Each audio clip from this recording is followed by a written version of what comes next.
items under public business and private members' motions. But before we begin, let's try a parliamentary trivia question. True or false? In February 1962, a new constitution was approved by the legislature and the Premier Norman Manley, called general elections. Get the answer at the end of this introduction to the lower house. Under public business, the sectoral debate continues in the sitting of the lower house with Minister of Science, Energy and Technology Darrell Vaz and Member of Parliament for Clarendon South Western, Mr. Lothan Cousins. Also on the agenda, report of the Regulations Committee of the House of Representatives regarding the Judiciary Salaries Order 2023. Also, the National Compliance and Regulatory Authority Act 2023 is done. Every year, following the budget debate, the House of Representatives, the lower house, engages in another round of presentations known as the sectoral debate. Based on the standing orders, those are the rules governing the Houses of Parliament, members entitled to speak during these debates are any minister and any member of the opposition selected by the leader of the opposition. It should be noted that the agenda can be adjusted with items being added, removed, or replaced. If you are planning to attend a session, here are some rules to keep in mind. No visitor shall create any act of disorder within the precincts of the House. No visitor shall be admitted to the House without first obtaining an admission card from the office of the clerk. Visitors who remain in the precincts of the House during a suspension of the session are asked to keep silent. It's almost time to go to the main event, but before that, let's get the answer to the trivia question. We asked, true or false? In February 1962, a new constitution was approved by the legislature and the Premier, Norman Manley, called general elections. It's true. On August 6, 1962, Jamaica became an independent nation and a member of the British Commonwealth. With Jamaica becoming an independent nation, it was now the responsibility of the newly elected Prime Minister and the locally elected cabinet to run the nation's affairs. Independence also meant that a constitution, symbols, emblems, an army, Jamaican currency, and passports had to be developed for the country. When Jamaica becomes a republic, some of these things would have to change again. The most important will be the nation's constitution. Prime Minister Andrew Holness has instructed his administration to move ahead in abolishing the country's constitutional monarchy, the final move in erasing the island's nation's formal connection to Britain. In August 2020, the Jamaica Observer reported that a poll found that 55% of Jamaicans wanted to abolish the monarchy, while 30% supported the status quo. When this becomes a reality, Jamaica will likely become the second Caribbean nation to claim its complete independence from its colonial power when it finalizes its new structure as a republic. Barbados has already removed the British monarchy as its head of state. You should know that a nationwide referendum is also required, where the people will have to go to the polls to vote for or against the process to abolish the British monarchy and establish the Republic of Jamaica. Time now to go over to the proceedings. Mrs. Holness, Mr. Bartlett, Mr. Holness, Dr. Clark, Dr. Chang, Mr. Shaw, Mr. Samuda, Ms. Grange, Mrs. Williams, Mrs. Malawu Fort, Dr. Tufton, Mr. McKenzie, Mr. Chuck, Mr. Vaz, Mr. Warmington, Mr. Charles, Mr. Green, Mr. Morgan, Mr. Hutchinson, Mr. Terry Long, Ms. Smith, Dr. Dunn, Mrs. Cuthbert Flynn, Mr. Main, Mr. Davis,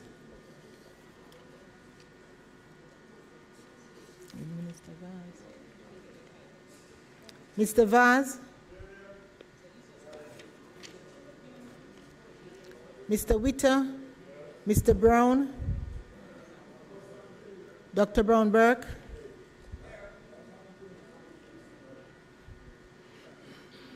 Dr. Charles, Mr. Chin, Mr. Clark, Mr. Cousins, Miss Crawford,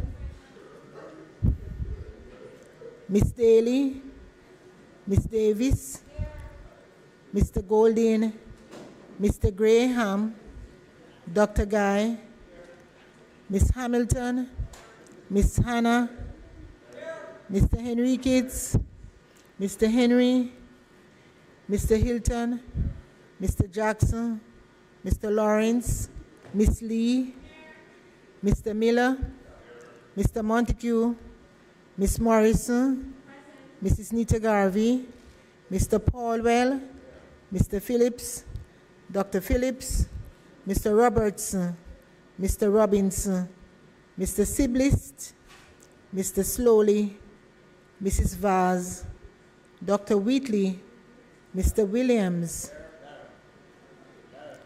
Mr. Wilson, Mr. Wright,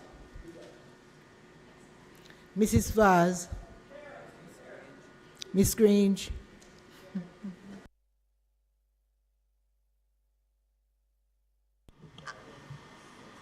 This evening I want to welcome everyone to the sitting of Parliament. A special welcome to persons joining us in the gallery this afternoon. It is so nice to have you, whether you're from the agency of the Bureau of Standards. Is Mr. Lancelot Clark here? If he's here, we want to welcome him. And I know I recognize persons who are here to support our speakers this afternoon, the Honorable Darrell Vaz, and also the member from the opposition, the MP from Clarendon Southwestern. We want to welcome you all to the sitting of Parliament, and I also want to welcome those joining us online by the various social media platforms. And of course, we're happy to have our own parliamentarians here on both sides of the aisle this afternoon.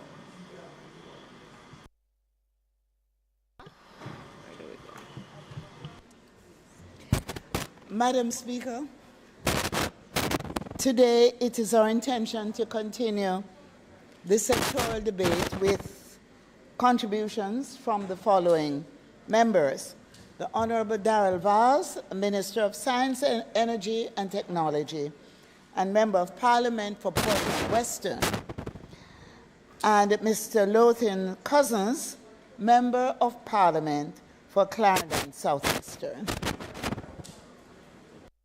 Just before I do, it would be remiss of me. I looked forward and didn't glance to my side. It would be remiss of me not to welcome specially the Permanent Secretary in the Minister's Ministry, the very distinguished Permanent Secretary, Ms. Palmer. It's so good to have you with us, Ms. Palmer. She stands out. She is an excellent person and works very well in any ministry that she's assigned, in any ministry she's assigned. And it's good to have you, Madam. I now want to call on the Honorable Darrell Vaz, Member of Parliament and the Minister of Science, Energy, and Technology.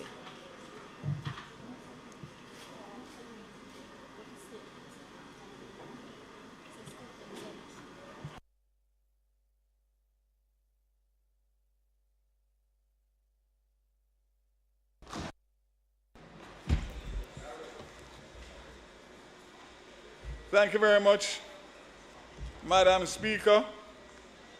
Before I start my presentation, I would just like to pause for a moment to wish all the teachers across Jamaica and by extension the world happy Teachers' Day, as they play a pivotal role in who we are today and who the future generation will be. Aside and apart from parenting, there's nothing more important than teachers and a good education. I also want to pause to publicly congratulate Shelley Ann Fraser-Price on her recent award, international award, and for continuing to be a great Jamaican who keeps our flag flying high. Madam Speaker, as a serving member of Parliament since 2007, I'm privileged to be standing here today to inform this honorable House of the accomplishments of my ministry for the period 22-23 and the outlook for the financial year 23-24. I thank God for his continued strength and guidance, and for enabling me to update our blessed nation on the strides we continue to make in science and technology. I thank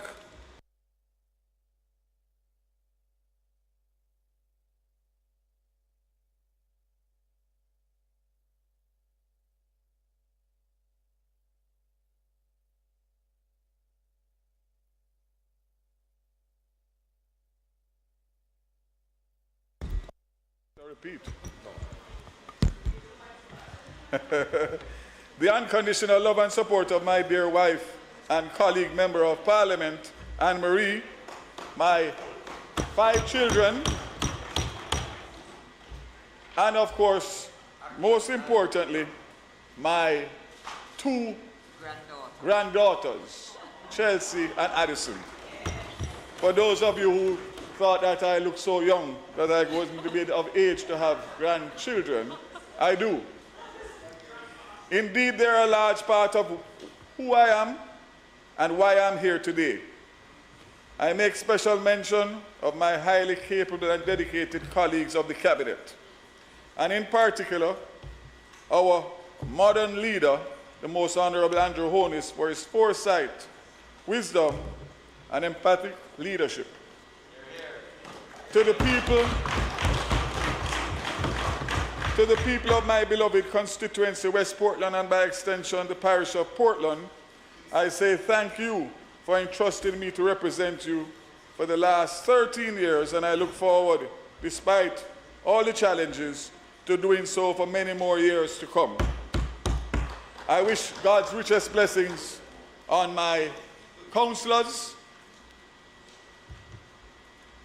those of the neighboring constituency of East Portland, my constituents, and of course, the constituents of East Portland, with whom I have more than a passing acquaintance, and of course, the people of Jamaica at large.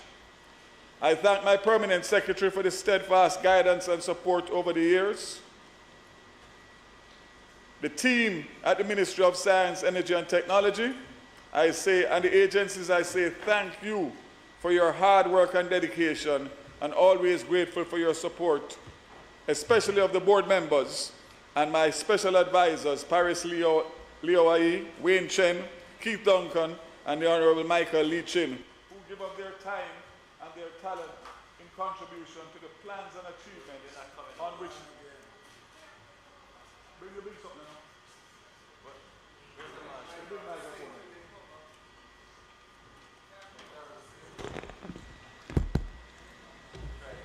Come up closer. Of course, Madam Speaker, I thank all those who have made it a special effort to be here today in person and taking time out of their busy schedules, and a special welcome to my friend and mentor, Howard Hamilton, who, as you know, is my partner with Action Hand. And not this Action Hand, the racehorse Action Hand. Okay. Of course, Madam Speaker, technology makes it possible for this my contribution to reach Jamaicans both here and across the world. I thank everyone on social media, television, radio, and those streaming for interacting and sharing their live feedback.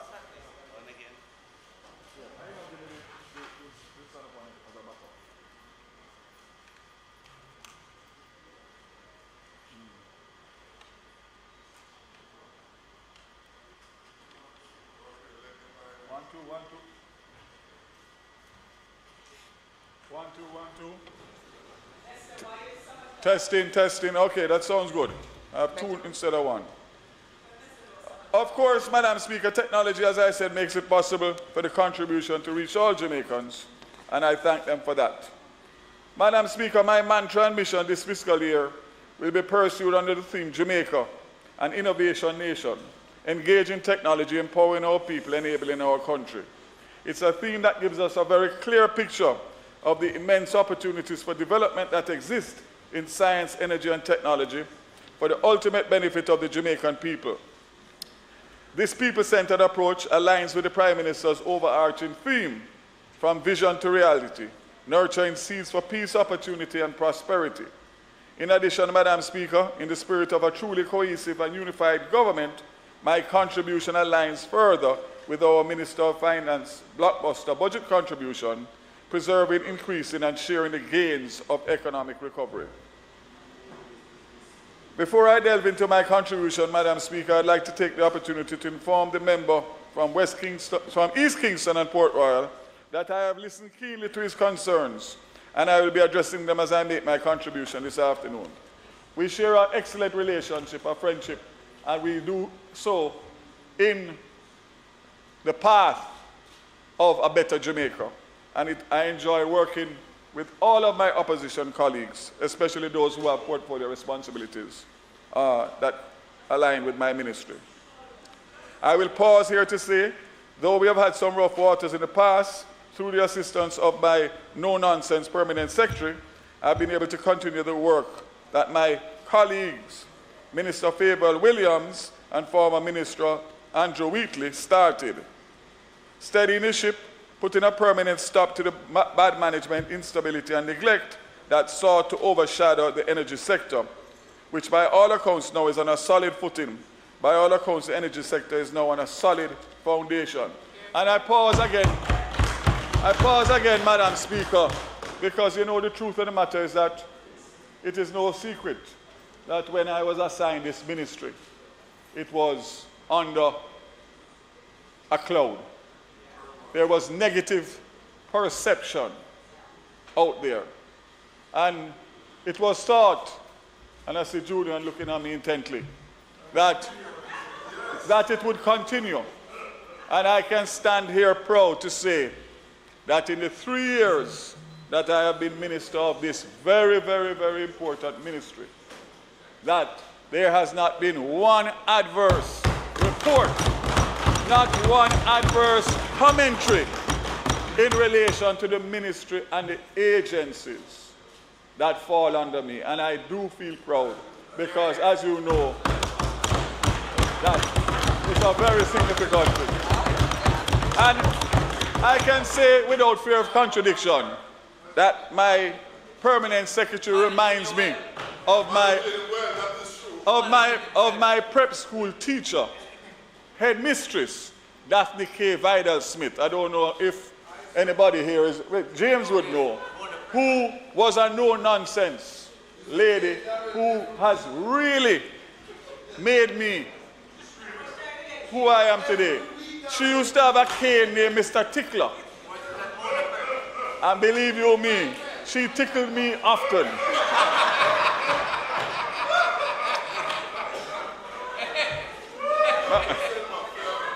But on a serious note, Madam Speaker, it is something that I'm proud and it's something that I promised the Prime Minister when he so had that discussion with me, that don't worry, I was going to make him proud. And I think I have done that. Madam Speaker, to enable our advancement as an innovation nation, the Ministry's 23-24 legislative agenda includes the promulgation of the Petroleum Downstream Activities Act, its regulations by the end of this financial year. This would incorporate petroleum codes that had been developed and approved by the Bureau of Standards Council through a consultative process marshaled by a consultant engaged under the World Bank in 2017. The Petroleum Downstream Act and regulations are intended to incorporate the amendments previously approved arising from the recommendations of the Petroleum Trade Reform Committee to existing downstream regulations. The following pieces of legislation will be replaced as a consequence of the introduction of the Petroleum Downstream Regime, the Petroleum Oil, Fuel, Landing and Storage Act 1925, the Oil, Fuel, Landing and Storage Regulations 1941, Petroleum Quality Act, Petroleum Quality Control Act 1990, and the Petroleum Landing and Storage Rules. The amendments of the first schedule of the Office of Utilities Regulation, OUR Act, to provide OUR jurisdiction in respect of the regulation and downstream natural gas sector in Jamaica, including the facilities and services for LNG, CNG, and other forms of natural gas. Amendments to the Telecommunications Act 2000 will be promulgated to provide stiffer penalties for willful damage, theft, and vandalism of telecommunications equipment. We are all seeing what's happening with that, and something has to be done urgently and seriously. The promulgation of the Law Reform Amendments Penalties Act, the Joint Select Committee on the Cybercrimes Act concluded its work, and the report will be tabled in Parliament today. It's my intention to take these amendments through the legislative process this year. Another major achievement, and I want to thank the members of the Joint Select Committee because we spent many long hours. And this again, the Cybercrimes Act, is more and more important based on where we are today as an emerging country and world. The promulgation of the Electricity Amendment Act to provide for the use of mature renewable energy in the replacement of fossil fuel-based retired generation sets in exercise of the first right of refusal.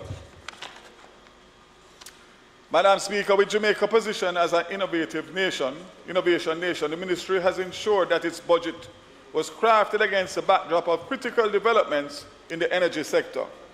The need to accelerate the deployment of information and communications, ICT, and the imperative to deepen the penetration and use of scientific advancements to solve challenges, create new knowledge, and increase the quality of life of our people.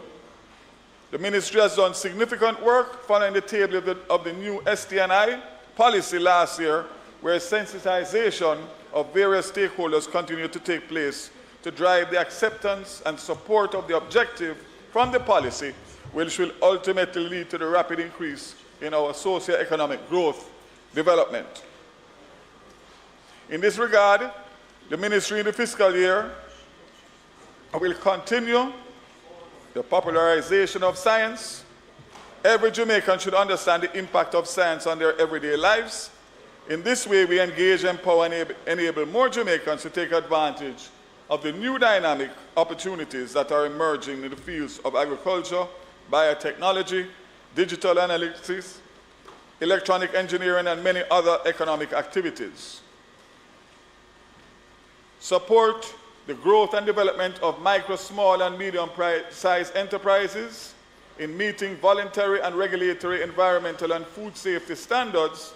This, through the Scientific Research Council, will unlock fresh opportunities for every Jamaican with a great invention or idea that requires support and facilitation with formalizing their businesses. Foster an environment of robust STNI capacity by supporting the use of research and development using unique critical analytical skills and indigenous materials. Enhance and utilize nuclear analytical and related research and development in areas of climate change and sustainable land management, such as monitoring of pollutants of soil, air, coastal seawater quality, to authenticate Jamaica's high-value commodities and improve food security. Madam Speaker, the International Center for the Environmental and Nuclear Sciences, ICENS, continues to play a leading role in the region by contributing to the development of the small island developing states like Jamaica, with approximately 40 years of experience in the application of nuclear technology, building human and institutional capacities in the field.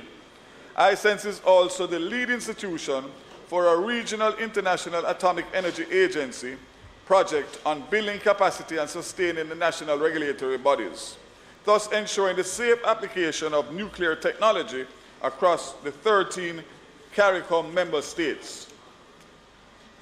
Madam Speaker, after 3 years of severe pandemic-related delays, I'm happy to report that the project to install English-speaking Caribbean's first grammar irradiation facility will commence in earnest this year, as the final contract was signed by the head of ISENS, Professor Charles Grant, in Vienna, Austria in March of this year.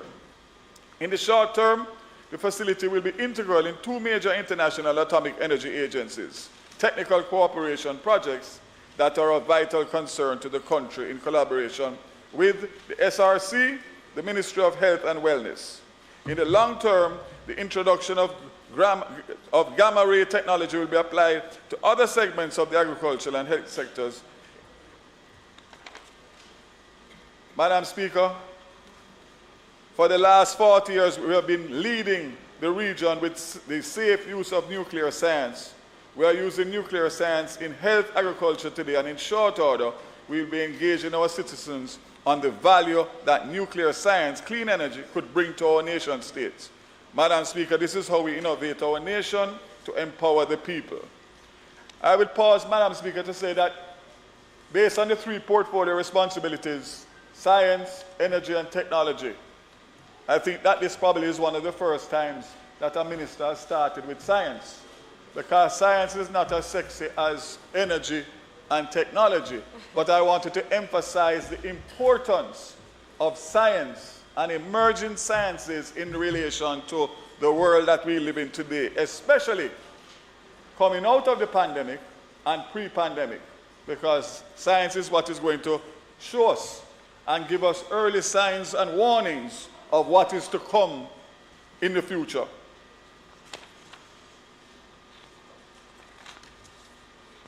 Madam Speaker, urbanization is occurring at an unprecedented scale. And as the human footprint grows, cities have become one of the most important sources of greenhouse gas emissions.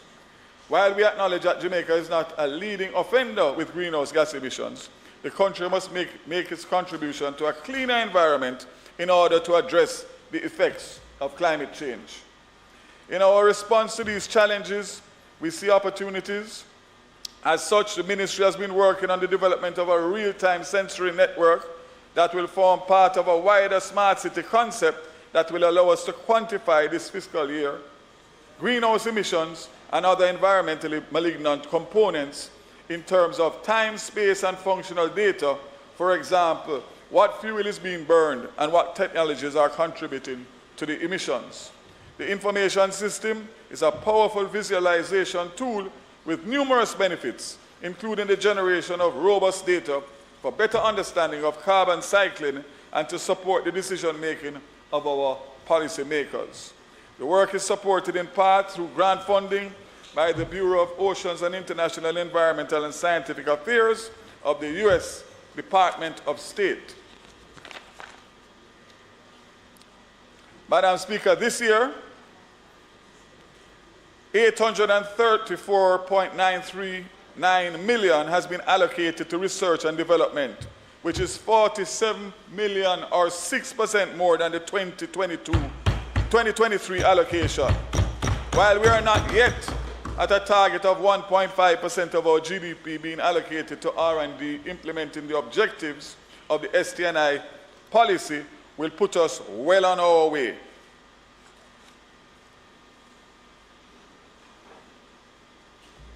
Madam Speaker, to better support international competitiveness of our local manufacturing and productive sectors, the ministry has granted $28 million increase to the SRC to upgrade its analytical labs.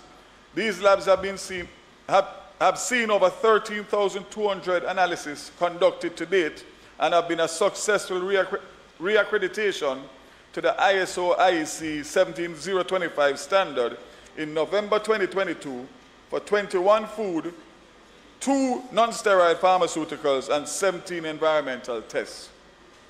Added to this, in August 2022, analysis turnaround time were significantly reduced from that of 3 weeks to 48 hours.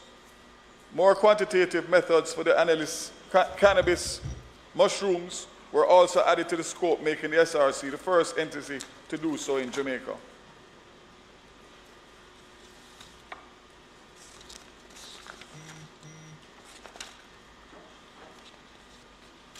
Madam Speaker, in the interest of time, my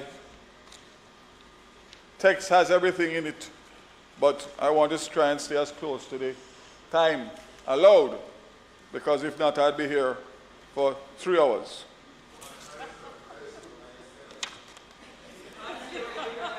Even if it's by myself, yes. Even if it's by myself.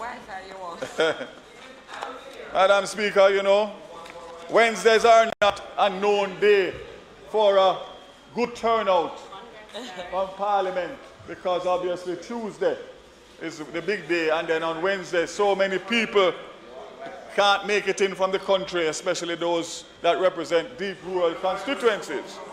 And I suspect I have an inkling as to why this turnout on Wednesday is the best so far in the sectoral debate. And I suspect it has to do, I'm not sure, but I suspect it has to do with community Wi-Fi. I suspect, I didn't say I know for sure. No, it's not the ones that you got, it's the ones that you want. Madam Speaker, I agree that the issue of energy is a serious challenge, which is why the Jamaica Labour Party administration, in collaboration with the People's National Party, developed the National Energy Policy 2009 to 2030. The NEP has been a trusted compass to both parties over the 13 years during periods of economic upswings and downturns. The current global energy requires the government to balance issues of energy security plus reliability, affordability, and sustainability for all. The rise in global temperatures have increased the frequency and the severity of natural disasters, thereby adding to the complexity and urgency of implementing affordable, low-carbon or zero-emissions energy solutions. Madam Speaker, the facts do not support the false assertion that the energy sector has been adrift. Without clear policy guidance and proactive action, the NEP charted a course for the investments in LNG and renewables by establishing targets of 42% for LNG and 20% for renewables in Jamaica's energy supply mix. From 2016 to 2022, the overall LNG energy supply for sectors such as transport, electricity, manufacturing, and other uses improved from 6% to 14%. The electricity sector has been an astounding increase of natural gas use from 2% to 59% over the period. By using natural gas, Jamaica has significantly reduced its greenhouse gas emissions. In 2022, the renewable energy target was increased from 30% to an ambitious 50% renewables in electricity sector mix. With respect to renewables, despite a moderate 1% increase at the overall energy level, the electricity sector supply has doubled and now stands at just below 13%. Still a far way to go, member from East Kingston, but with your help and work, we will get it done. On the back of this encouraging example of green government in action, the ministry is in the process of reviewing and updating the National Energy Policy with support from our international donors. This process, which began in December 22, involves stakeholders from the energy sector and will give currency to the goals, objectives, and strategies for the overall policy and related sub-policies that will drive the strategic position for the upcoming decades.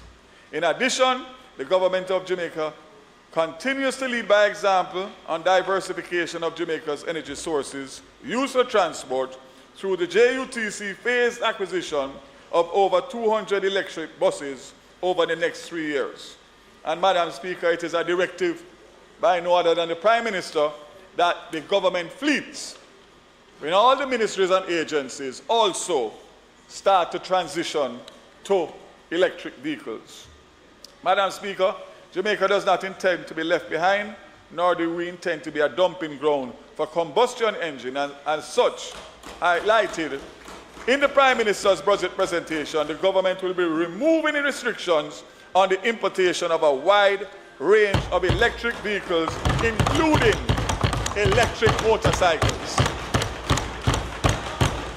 Madam Speaker, I just tell you that the truth of the matter is that we were under a lot of pressure from the automobile dealer industry, because what happened is that the manufacturers, without getting a clear signal from the government in relation to EV policy, would not slot them in for production.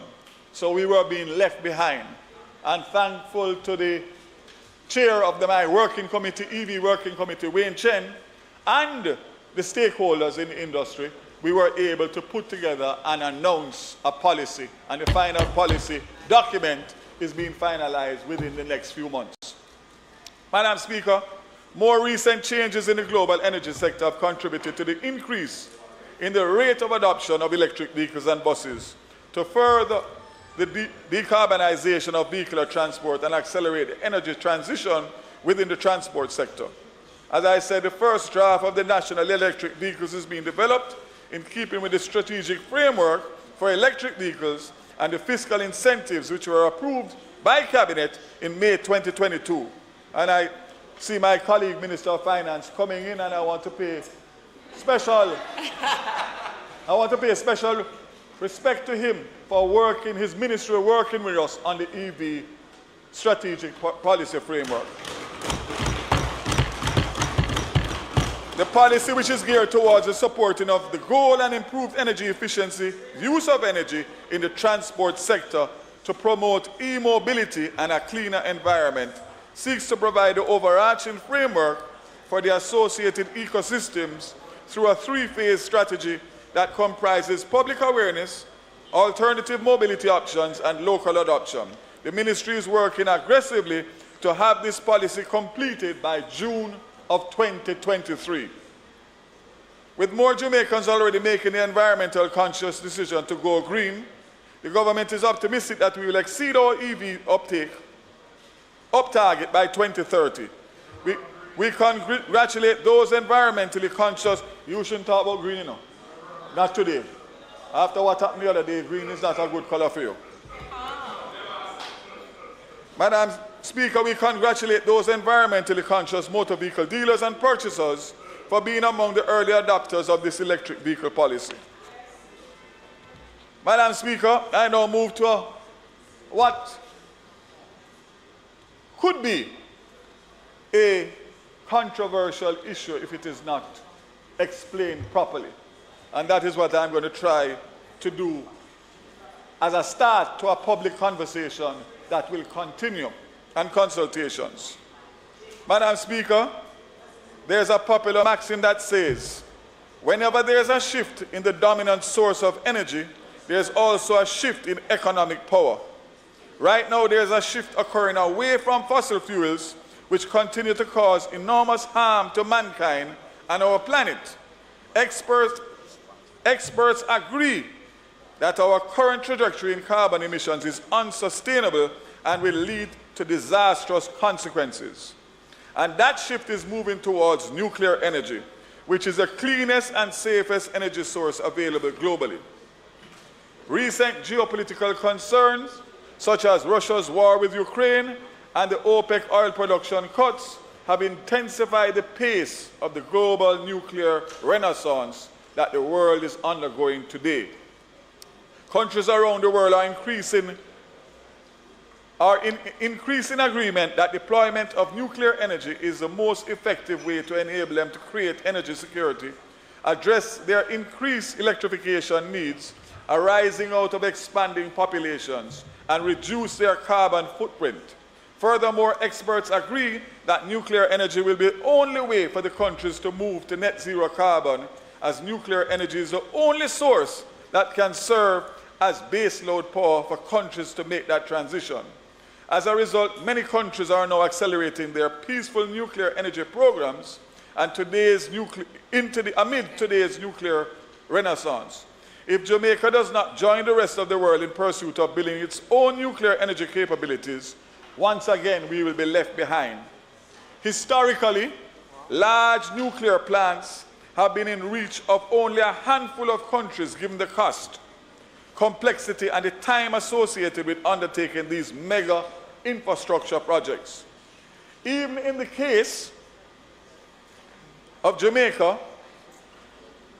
and I am happy that the Prime Minister is here because nuclear is his new buzzword, and he has given me certain instructions.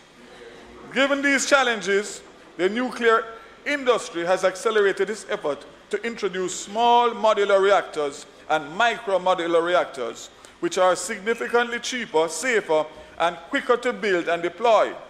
Several proven technologies in SMRs and MMRs are quickly being commercialized to enable countries to make the transition to nuclear energy. This now opens the possibility of introducing nuclear energy in Jamaica.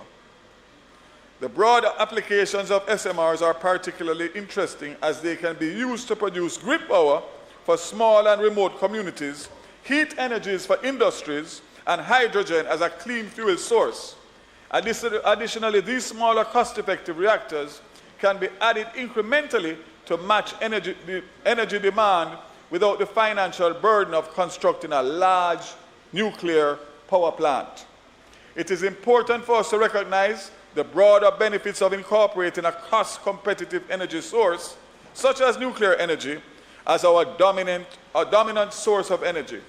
The opportunities that it can present in terms of creation of new industries, employment and economic growth, and the overall well-being of Jamaicans can be enormous. Making Jamaica competitive is not unprecedented. The rise of the business processing outsourcing industry in Jamaica and the profound impact it has had on our economic growth is a case in point. In order for the industry to flourish, the price of telecommunication products and services had to be drastically lowered and made consistent. We achieved this cost competitiveness by significantly truncating the price of data products through the expansion of Columbus Communications. Much in the same way, reducing the cost of energy in Jamaica will lead to the introduction of new industries, especially energy-intensive industries, which will enable employment and economic growth for Jamaica. Therefore, it's vital for Jamaica to timely realize the benefits of nuclear energy and pursue this as a national priority for our country. This requires us to immediately develop a national roadmap to identify the barriers and actions needed to accelerate the development of our peaceful nuclear energy program. Madam Speaker,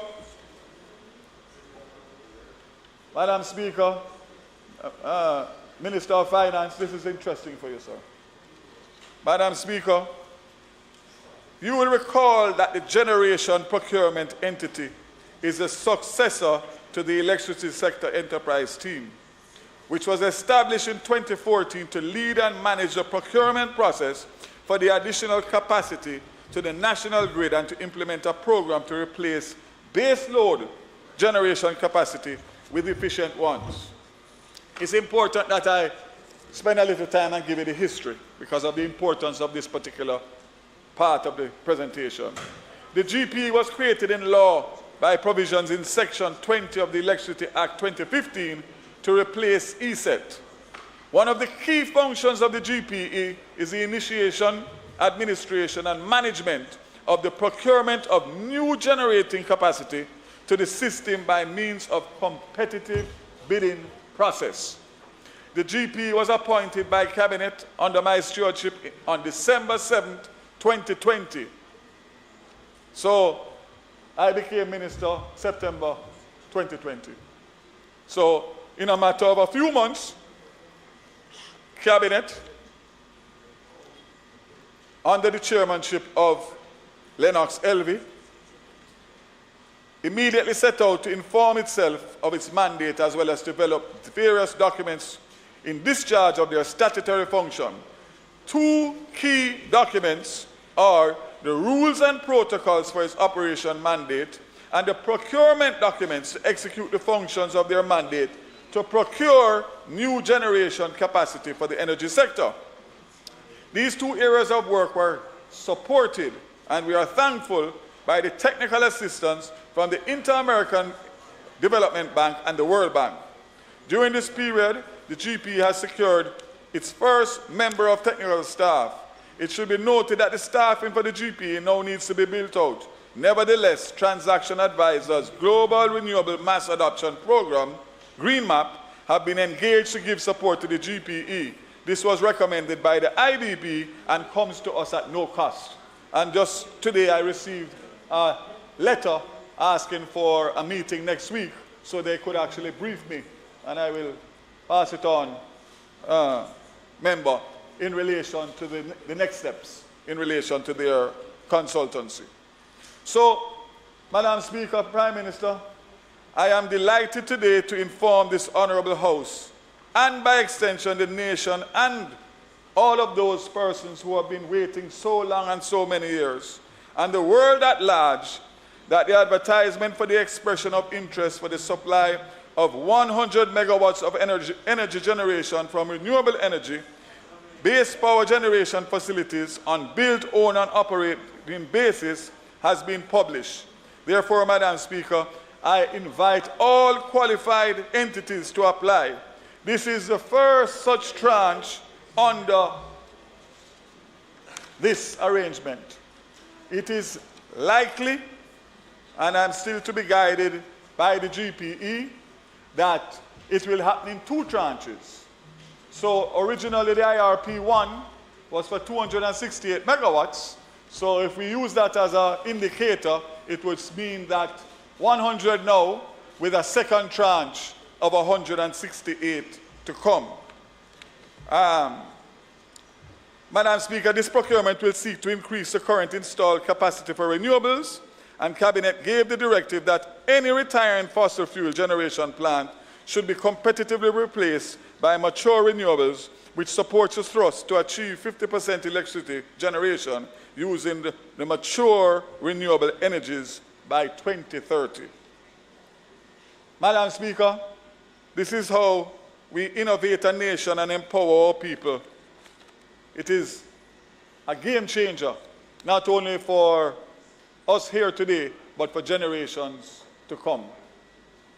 Madam Speaker, discussions are also ongoing with the established industry experts to possibly explore biodiesel locally as part of the government's green energy focus.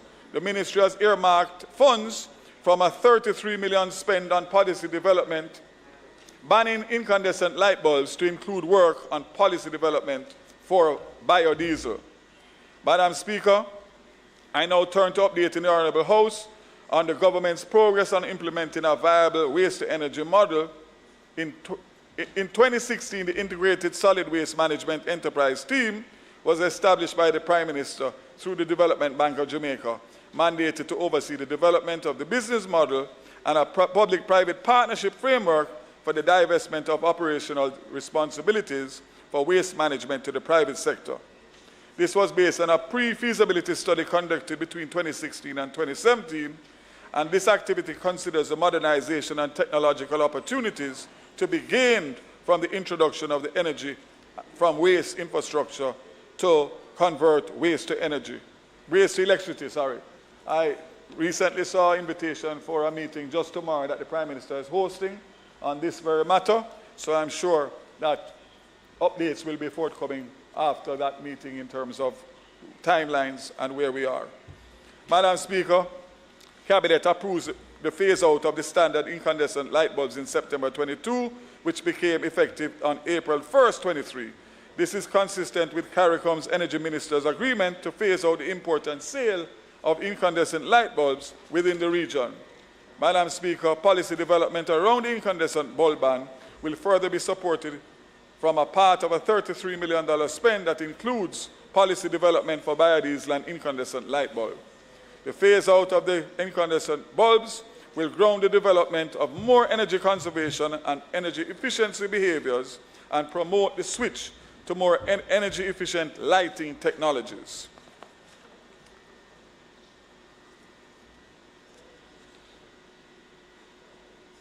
Madam Speaker, you will recall a joint petroleum working group chaired by Energy Advisor Wayne Chen was established in October 2021 with an objective to recommend a minimum economic rate and related improvements to employment conditions for petroleum tanker drivers. The MER was implemented with effect from January 1st, 2022, and on April 26, 2023, the group reconvened to review the current MER and the working conditions for tanker drivers. This group has been making noteworthy strides, such as the analysis of the proposed MER for tanker drivers and haulage contractors, which was completed and circulated to the marketing companies and other stakeholders for their comments. Commence the review of the current working conditions for the tanker drivers and commence discussions with the possibility of introducing a pension scheme for tanker drivers and other workers in the petroleum industry.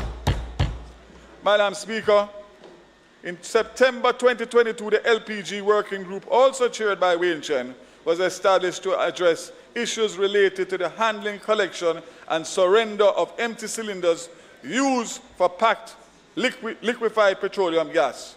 I'm happy to report to this Honourable House that the LPG working group has developed a draft code of conduct to improve the relationships among LPG bulk distributors, dealers, and retailers. The code of conduct is being reviewed by the Legal Services Unit of the Ministry, and which, when implemented, seeks to encourage fair competition between industry players with the ultimate goal of more efficient services to the consumers, while owners of the assets realize a reasonable return on their investments. Furthermore, the code seeks the elimination of illegal and unauthorized operators from all levels of the LPG sector and their exclusion from any commercial transactions. Madam Speaker, the Ministry will finalize and implement this code of conduct during this fiscal year. Madam Speaker, on the matter of petroleum prices, I wish to make it abundantly clear that the facts do not support any suggestion or narrative that points to mismanagement of the energy sector. I remind this Honourable House that even a cursory review of the global trends will confirm that COVID-19 pandemic and the Russian invasion of Ukraine have had a detrimental effect on international fuel supply and prices due to trade disruptions, post-pandemic high inflation pressures, and supply chain issues. The Ministry has drafted the requirements for the Petroleum Downstream Act bill and is awaiting the final draft legislation from the Office of the Parliamentary Council. This bill will address operations of the petroleum industry. In the meantime, Madam Speaker, Jamaica continues to be buffeted by the ill winds of daily oil prices volatility and the global market. The average spot Brent crude oil price for 2022 was $100.93 per barrel compared to $70.68 in 2021. For further comparison, average Brent crude oil was $43.64 in 2016, which would translate into a much lower cost of fuel used to produce electricity back in 2016. Therefore, the global conditions today are nowhere comparable to the cost of electricity or petroleum in 2016. Our best defense against the uncontrollable aspect of the energy sector is to encourage greater energy conservation while we facilitate diversification to more indigenous and renewable fuel sources. My ministry will continue to lead efforts on public education in this regard, as what occurred in 2016 is by no means the norm and certainly cannot be used as a comparison to today's complex pricing landscape. Madam Speaker, on the matter of LNG, Cabinet approved in February 21 the issuance of drafting instructions to the Chief Parliamentary Council for the National Gas Regulations to include safety aspects as part of the Petroleum Downstream Activities Bill. This bill is expected to include provisions for the licensing of all natural gas activities and other relevant provisions for the natural gas LNG sector when finalized.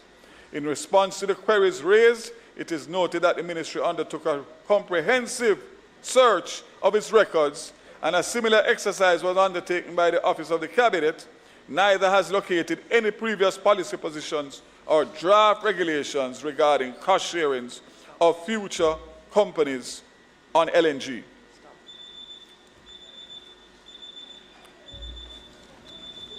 The Minister's time for speaking has expired.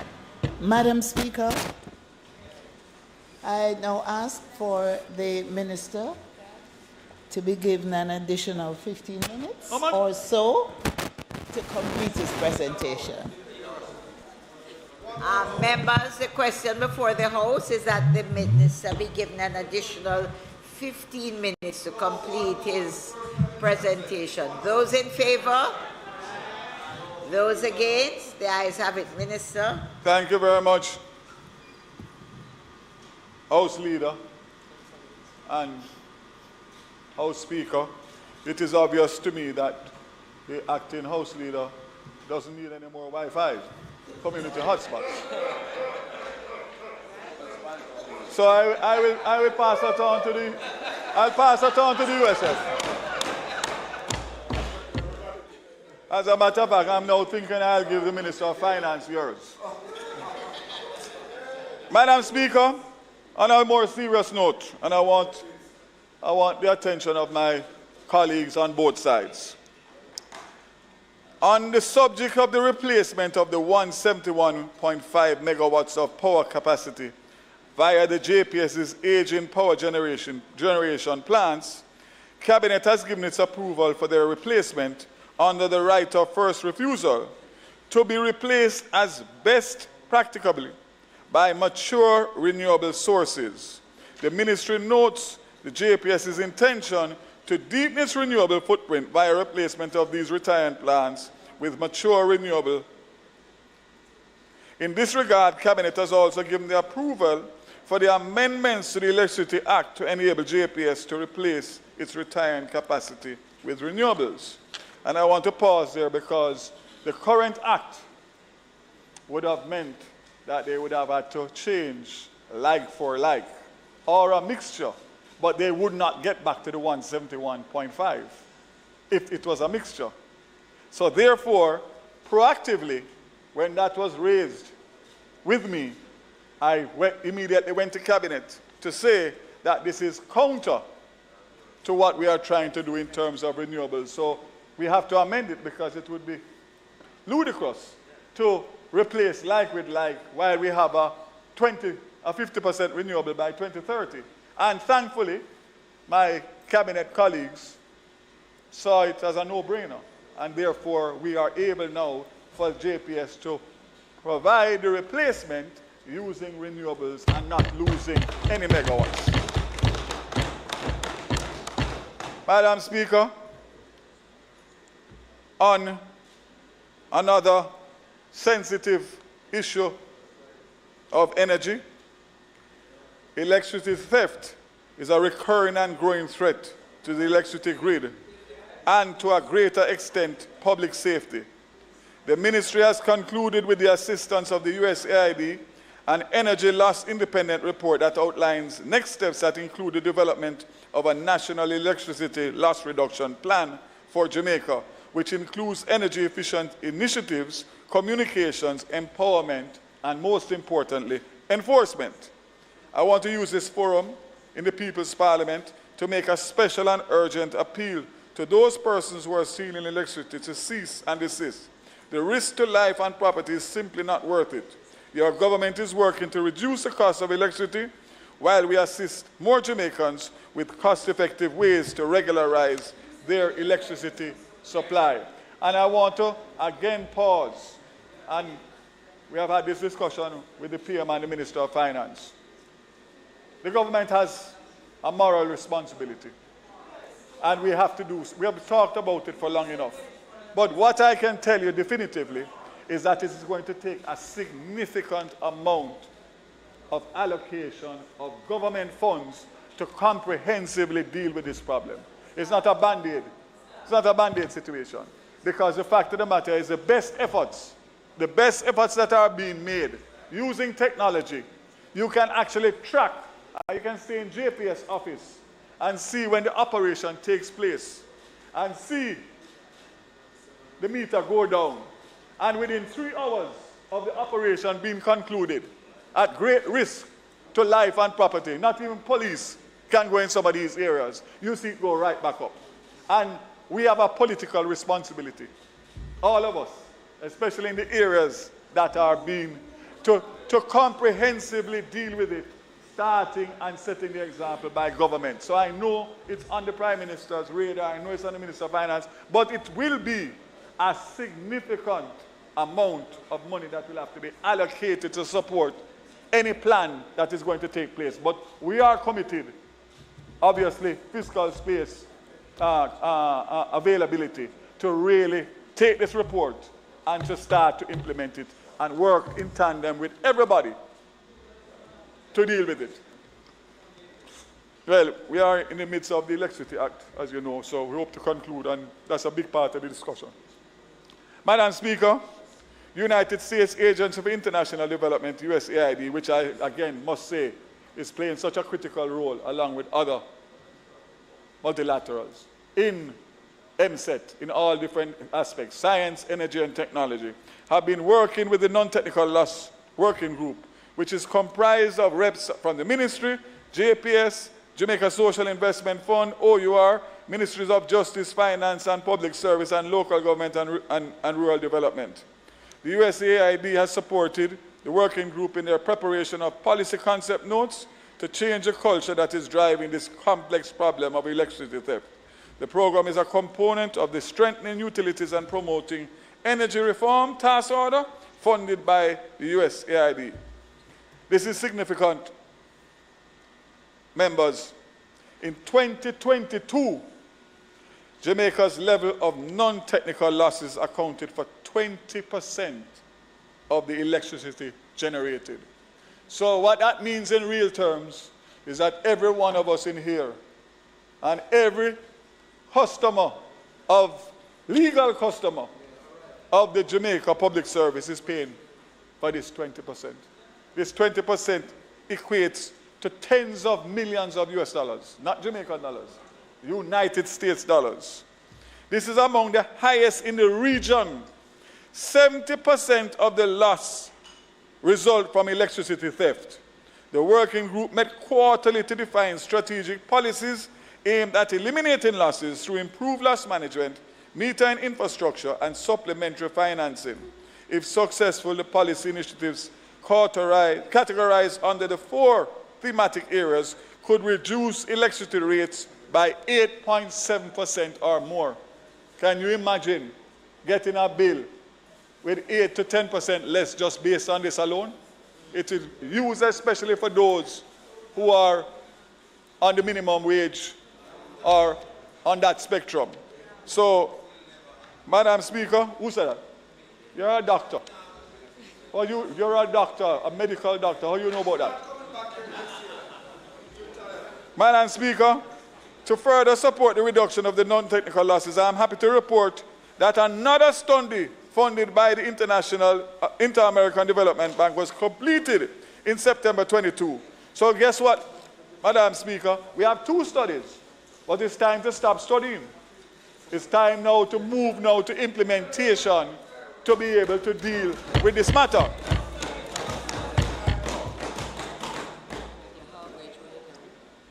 Madam Speaker, a critical focus of the work of the Ministry with respect to the energy sector remains decreasing the price of energy to all consumers and businesses. As members are aware, the review of the Electricity Act was put on recess for the Ministry's team to complete its review of global electricity models and trends specific to the island jurisdictions. I'd like to point out that since the war between Russia and Ukraine, power prices in Germany has increased by 118%. In Japan, it has increased by 24%, and in the United States by 80%. The Ministry has reassessed its priorities and recalibrated its assumptions based on the new energy trends. This led us to seek Cabinet's guidance on some critical aspects of the Electricity Act that we put before the Joint Select Committee on resumption. And just to say, Madam Speaker, despite the fact that I'm speaking at the sectoral today, we met, to the members' surprise, from East Kingston at 10 o'clock this morning, and I was able to start the meeting and spend an hour, and we have now scheduled 2 more meetings, 1 more in May and 1 in early June, because we need to, well, I need to show that I'm working, because, you know how you go. You understand? If you're working, you're working.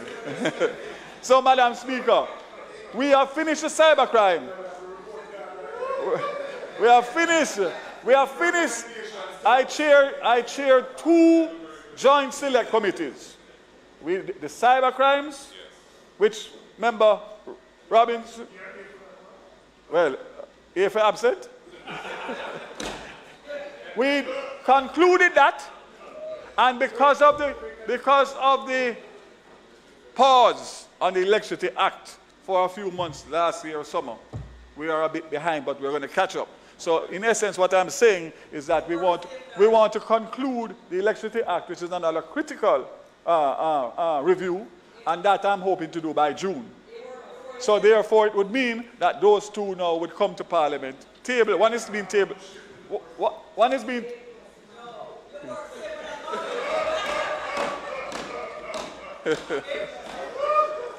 What did you say a while ago, Julian? You only have 4 minutes. Okay. Only 4 minutes. Madam Speaker, I'm going to. 4 minutes. No, man, I'm just trying to skip some of it and read it in the book. Madam Speaker, this is important. In 2021, the government had undertaken to implement the urban traffic management system. I'm pleased to announce that this is now 100% complete. At the heart of the urban traffic management system is a reduction of travel times and fuel consumption by 30% through improved traffic control management in the Kingston metropolitan region. Well needed. Well needed. So, the urban traffic management system is a component of the Energy Management and Efficiency Program, EMEP, a government initiative that is a key element of the Vision 2030 for government ministries and agencies. Madam Speaker,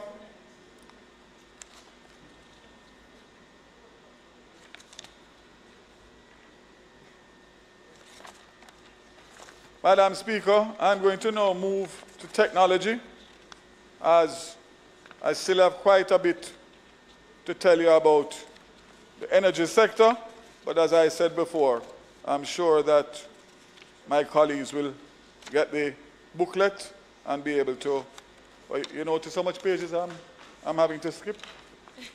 Like 10. Madam, I'm going to close with technology, another important sector, as important as energy. And I'll save what I'm about to say to the last. Madam Speaker, I now turn this Honourable House to the attention to the ICT development and access, which covers the ICT areas of ICT policy and regulation, ICT infrastructure development, and ICT propagation and securities of ICT systems. This financial year, the Ministry has allocated $110 million to this program, while this is $13 million or 11% less than the allocation for the financial year 22-23.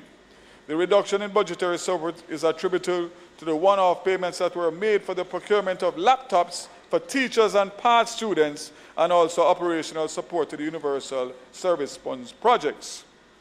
Madam Speaker, among the major tasks undertaken through the 2023 financial year were the advancement of the preparation of regulations under the Telecommunications Act, as well as the regulations to the Data Protection Act. Additionally, the Ministry supported the review of the Cyber Crimes Act by the Joint Select Committee of Parliament and commenced work on the provisioning of the Enhanced Energy Communications Framework procurement of the consultant to undertake market sector research on the postal services sector. A precursor to the development of a national postal sector policy and review of the Post Office Act was also advanced this year. Now to the second, or the most important thing in technology, as the GPE and the procurement of the renewables are. Now, Madam Speaker, work on the National Broadband Initiative saw significant advancements through 22-23 fiscal year. The emergency fiber optic ring achieved almost 90% completion with the support of our private sector partners, which I want to thank, Flow Jamaica Limited, Digicel Jamaica Limited, and our community cable operators, specifically Mars and Hometime and CTL, along with key agencies such as the National Works Agency, eGov, and the Universal Service Fund.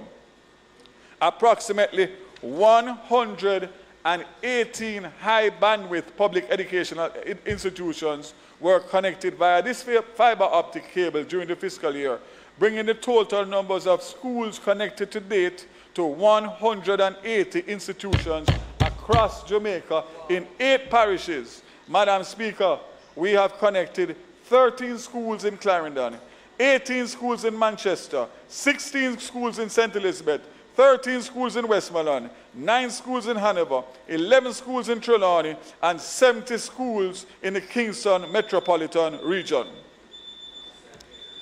15. Oh. Madam Speaker, in addition to this, member from West Kingston, we have connected 13 municipal corporations. Madam member from St. Andrew, 13 parish courts. Member from St. James, 6 police stations. And to the Prime Minister, 51 ministries, departments, and agencies. Madam Speaker, this accomplishment was no mean feat. To facilitate these connections required the installation of over 1,100 kilometers of fiber optic cable over this past 24 months at a cost of over 1 billion Jamaican dollars. This year, Madam Speaker, the National Broadband Initiative project has been allocated approximately $1.2 billion. This will be used to connect another 102 schools across 6 parishes. You notice it in your Portland in the first part, in the second round. 102 schools, which is St. Anne, St. James, St. Mary, Portland, St. Catherine, and Clarendon. Due to the current road infrastructure work, the schools in the parish of St. Thomas will not be connected via fiber, as the nature of the work means that the fiber optic cables will be liable to frequent damage. However, efforts will be made where possible to connect the schools through microwave. Madam Speaker, it constitutes an upgrade to an existing wireless backhaul network currently managed by the NWA and will be accompanied by a fixed wireless solution overlay. At present, parish courts, municipal corporations are connected to the backbone for redundancy. Thereafter, the most remote schools, which are more difficult to connect via fiber, will stand to benefit from connectivity using his network. This upgrade, Madam Speaker, represents 565 million of the 1.2 that will be expended in this fiscal year. Madam Speaker, we talk about joined-up government. We are demonstrating the power of a joined-up government, as the connection of the public institutions require human effort on the part of both the Ministries of Science, Energy and Technology, and Education and Youth, with the support of the agencies I mentioned earlier, and most recently e-learning Jamaica. We have overseen the connection of 308 educational institutions with bandwidth lower than 50 megabytes to their own dedicated network. Through commercial arrangements with telecommunications providers, a further 289 schools are to be connected via these arrangements in this financial year. And Minister Williams, you can expect our continued support. Soon finish, ma'am. Madam Speaker, I need to go on to the national broadband. The national broadband. Well, I will go to the part that my members want to hear now, my colleagues here. So, the USF has been steadily expanding free internet access to the towns and cities, therefore bringing more Jamaicans to the digital superhighway. For the financial year 23-24, the USF will continue the implementation of its 3 main projects. With respect to the community Wi-Fi projects, 189 have already been connected at a cost of $352 million, with an additional 63 new community Wi-Fi sites, 1 per constituency, to be added to the current 3 constituency at a cost of $206 million. So, members, all 63 members of Parliament would have by now gotten the committed 3. First set of 3, which we had some challenges because of supply chain issues. One is what is expected, and you have already given your recommendations for the one. I have had discussions with the chairman of the USF, and I have had discussions with the managing director, and I have told them that we have to find additional resources and funding to give more MPs community Wi-Fis this financial year because, and I'll get to it shortly, the National Broadband Initiative, which is the bigger picture, which I'll speak about, is still some way away. So it is important that during that, between what we are doing through the NWA, the USF is doing there, so that at least we can supply more community Wi-Fis. So, Madam Speaker, 5 more minutes. Important. Cyber attacks are one of the greatest threats of our time. The global outlook sees costs associated with cyber attacks rising as high as a staggering $8 trillion, not billion, $1 trillion. We must do what we can do to form a bastion of cyber support around our nation. Commencing in the financial year, the ministry will be allocated a sum of $6.5 million in loans and $3.5 million in grants through a project jointly funded by the IDB and USAID to strengthen Jamaica's cybersecurity framework. In addition, through technical cooperation, it is anticipated that the country could benefit from an additional $500,000 for cybersecurity policy and legislation.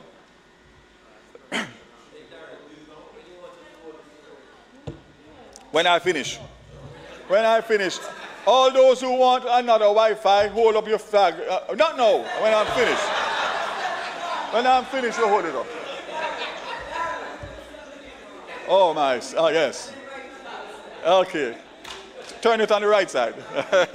So, Madam Speaker, JISTV has made significant advancements in its acquisition of resources, hardware, software, and subscriptions that are necessary for the continued improvement of its delivery of cybersecurity and cyber incident response services to Jamaica. For 2023-24, we are increasing the budgetary allocation by 20 million Jamaican dollars. This increased allocation will ensure that the following operational objectives are implemented: a coordination of public-private partnerships, focus on identification, analysis, and mitigation of risk from cyber and physical threats to internet-facing resources, national critical information and infrastructure, and national critical infrastructure. Madam Speaker, I encourage my members to read about the Postal Department, read about eGov. This is important, Madam Speaker. Following the passage of the Data Protection Act in 2020, which makes provisions for the establishment of the Office of Information Commissioner and the appointment of an Information Commissioner during 2022-23 fiscal year, the Ministry has sought to advance the operationalization of the entity. However, the recruitment of staff has proven to be challenging, and with the support of the Ministry of Finance and Public Service, we will seek to settle these issues.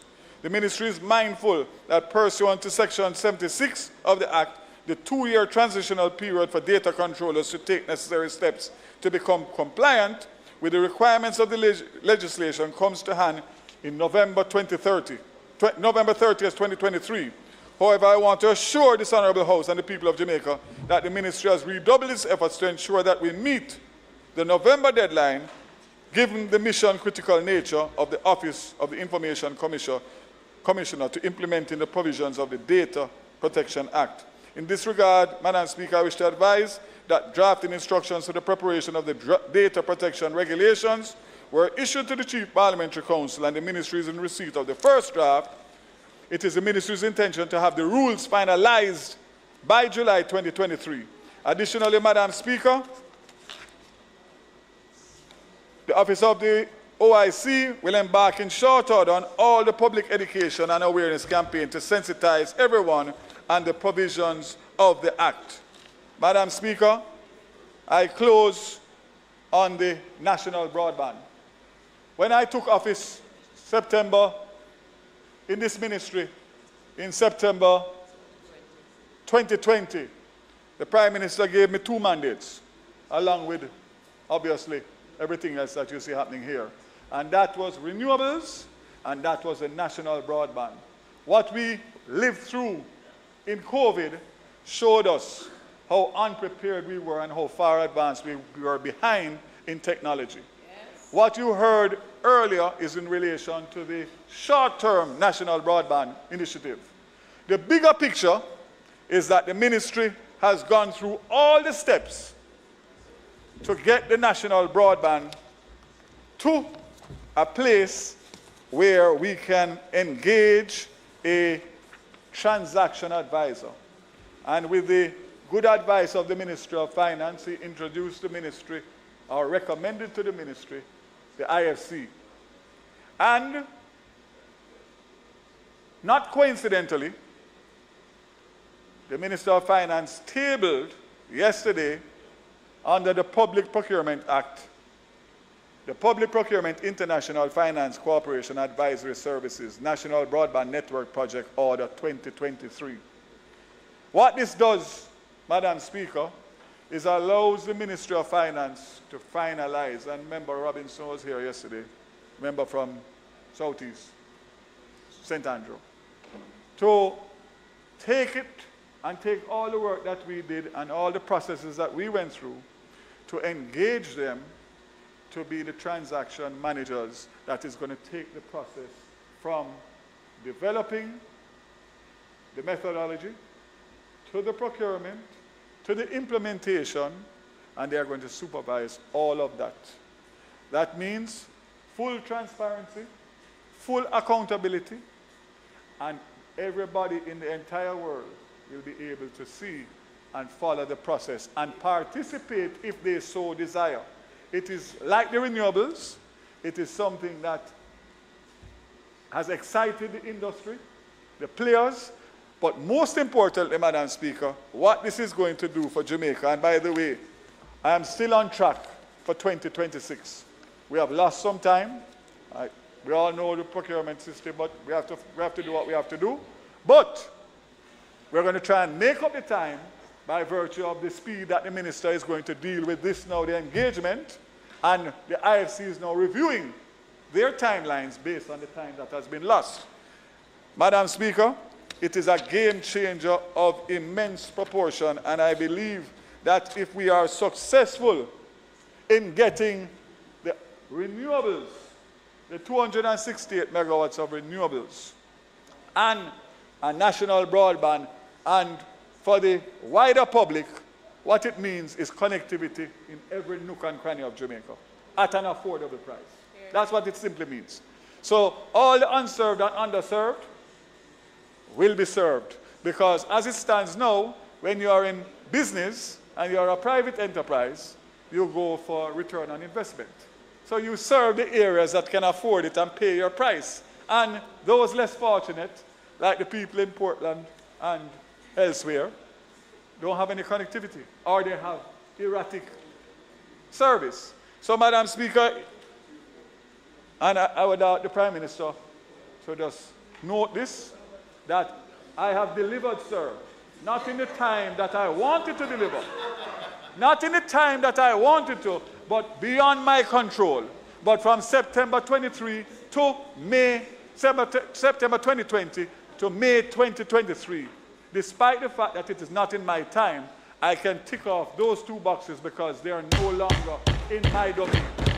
I will have oversight at the end, but as of right now, I have delivered in terms of what I was mandated in those 2 very important areas that will have an impact on the future of Jamaica and generations to come. I want to thank the team again, and to close by saying, Madam Speaker, it has been said that Jamaica is better positioned to take on the mushrooming opportunities in the new economy. That is the digital economy. Ensuring a thriving science, energy, and technology sector is critical to the future of Jamaica's economy. It is critical to growth, critical to creation, and critical to raising our national productivity. It's a top priority for the entire government, from the Prime Minister down to the entry-level civil servant. We are determined to make Jamaica the innovation nation and region, and for our country to take its rightful place as a destination for unique creations across all spheres of science, green energy, and technology. We have done it through our music, the arts, sports, our food. It is now time to showcase our God-given talents in the fields of scientific innovation. We should be tremendously proud of the success that we have accomplished so far, and we should be bullish about the prospects ahead through the facilitation of the ministry and its hard-working agencies and departments.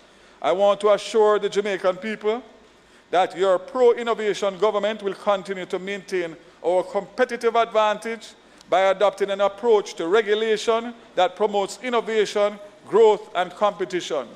By driving forward together, we will position Jamaica as a regional powerhouse for innovative ideas, talent, and investment, supported by the ingenuity and creativity of our people who remain at the center of all that we do.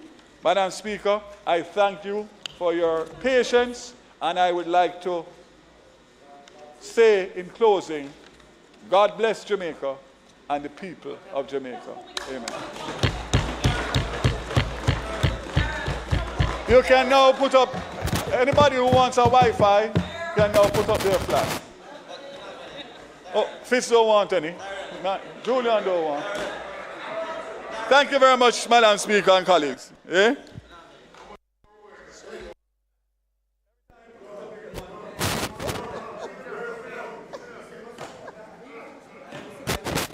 Madam Speaker, I want to thank Minister Vaz for his excellent presentation.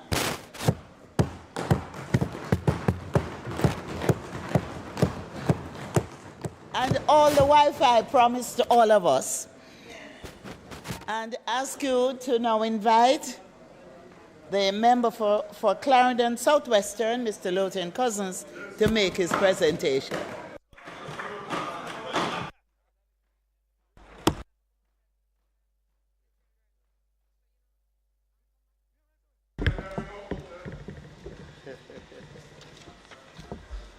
Thank you, Madam Speaker. Madam Speaker, I want to start by joining with my colleague member of Parliament, the minister who spoke earlier, in wishing a happy Teachers' Day to all the teachers across Jamaica and the world. Madam Speaker, it is said that a great teacher opens minds, inspires dreams, builds confidence, and shines a light on the path towards a greater life.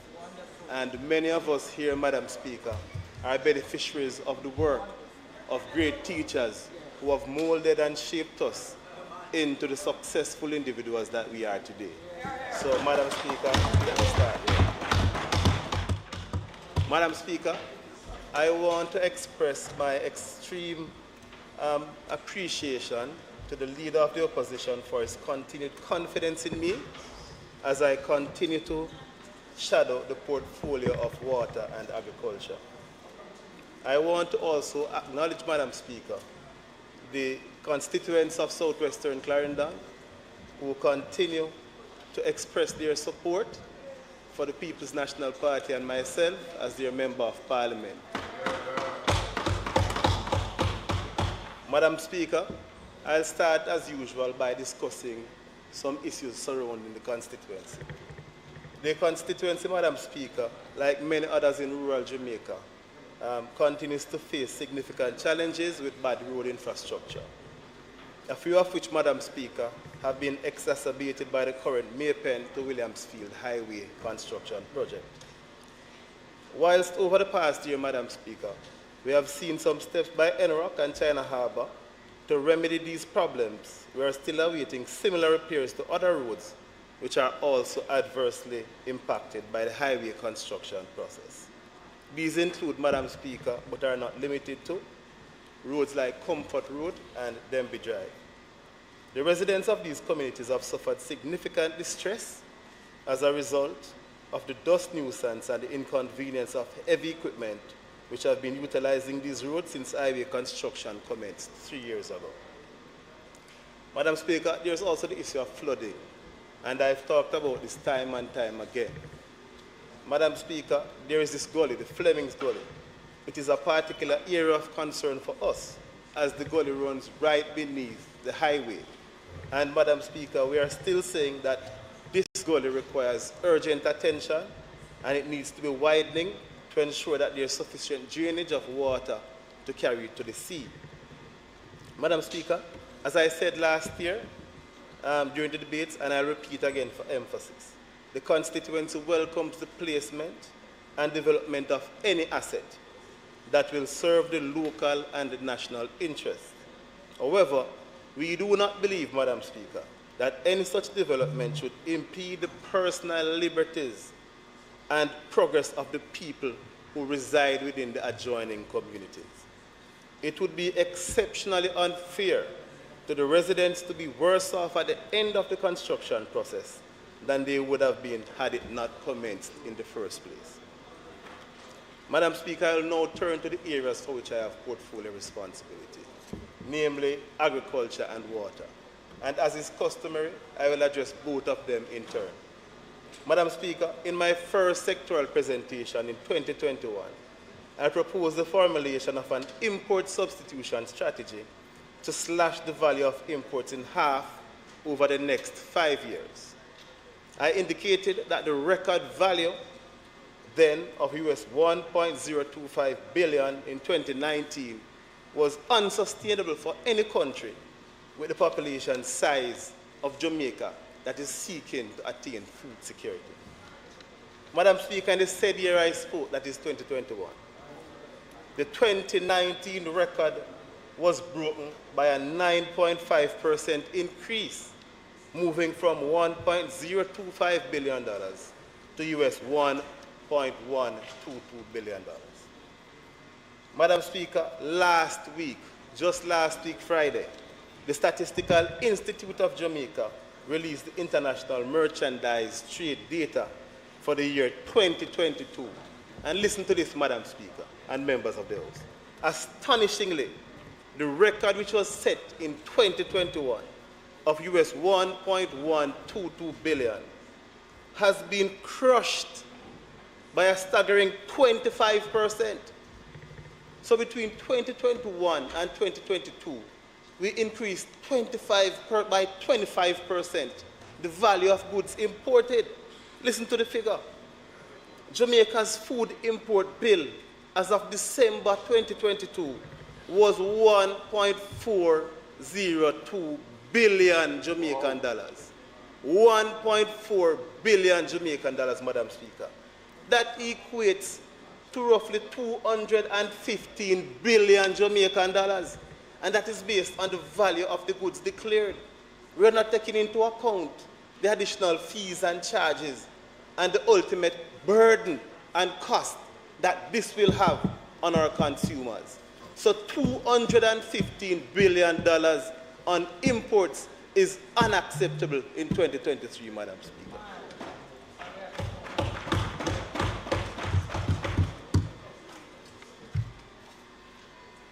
Madam Speaker, Jamaica's total import bill last year was $7.73 billion, with our food import, Madam Speaker, accounting for 18.3% of our overall imports. That is totally unacceptable.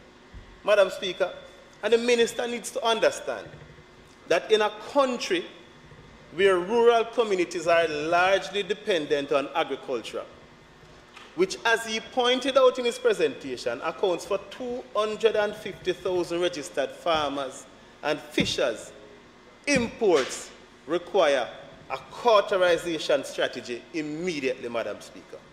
We need a new direction. Madam Speaker, time and time again, we return to the Parliament, contribute to the debates as opposition spokespersons, highlighting issues, outlining solutions, some short-term, some long-term. And each year, when we look at the statistics, it is apparent, Madam Speaker, that things are changing for the worse.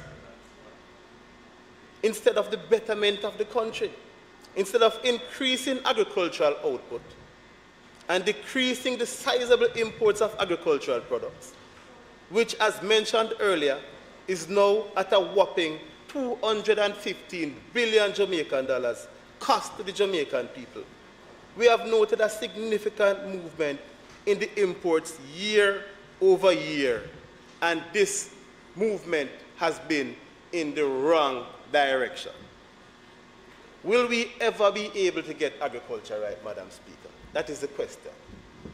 Indeed, Madam Speaker, it begs the question, does the ministry have an understanding of what is required to reduce the food import bill? Is it able to firmly implement strategies to reduce the bill and increase output in the local sector?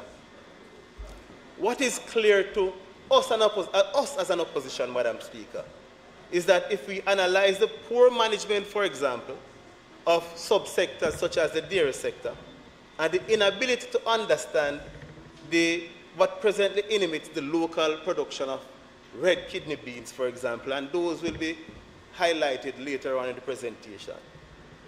It is clear that the ministry does not know what they are doing. Madam Speaker, CARICOM has launched a 25 in 5 agenda to reduce the region's food import bill by 25% in the next 5 years. But Jamaica does not appear to have been included in this undertaking.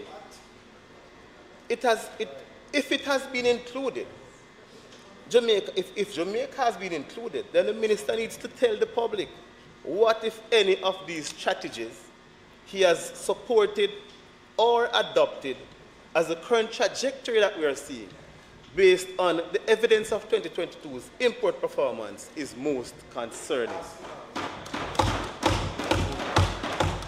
Madam Speaker, I want to turn to and look at two of what is considered to be the ministry's flagship programs.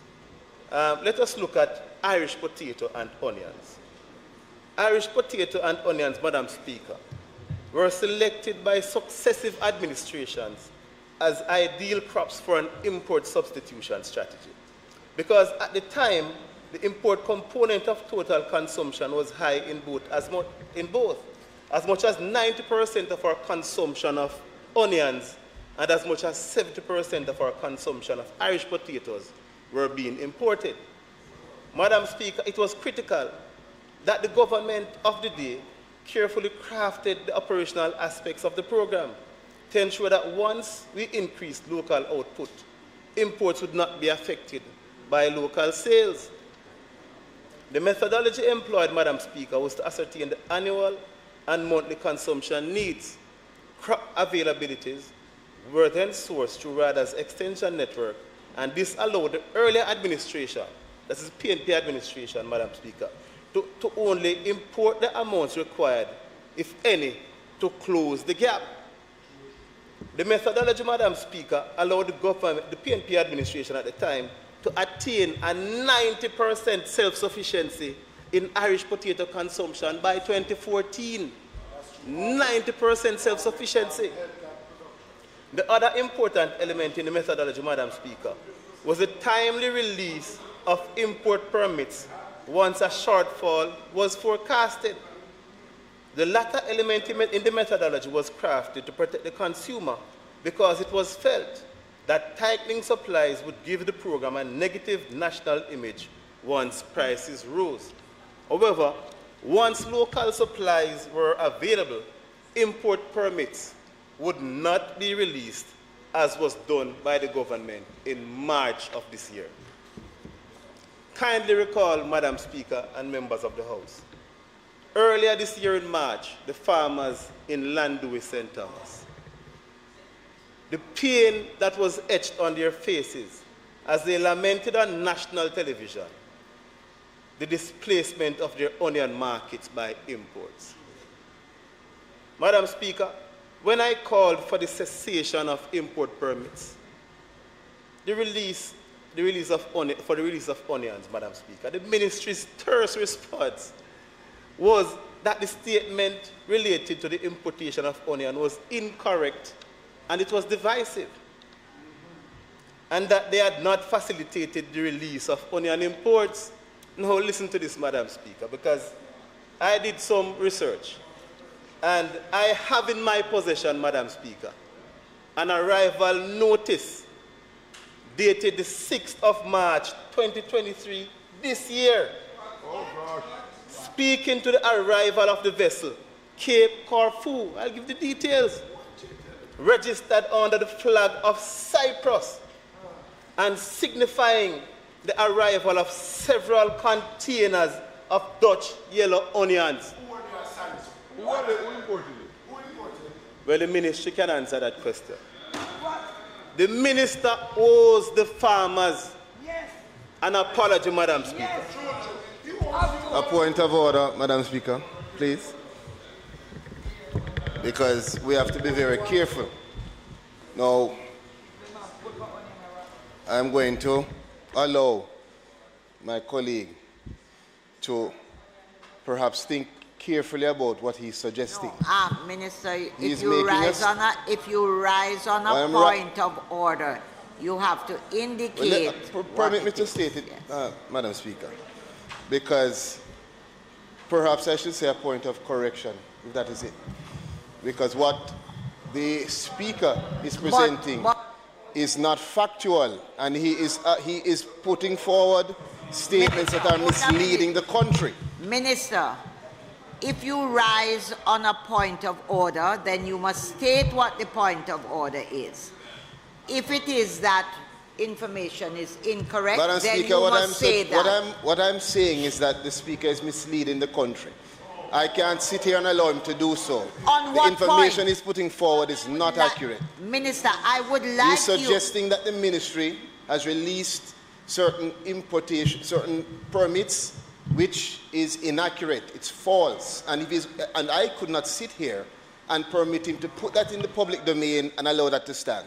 It's wrong. Minister, and he should hold a withdraw minute. it. I would like you, if the information is incorrect, and I do agree with you, to make your point of order. But if you rise on the point of order, you must say what the point of order is and that the information X is incorrect. I'm guided, Speaker.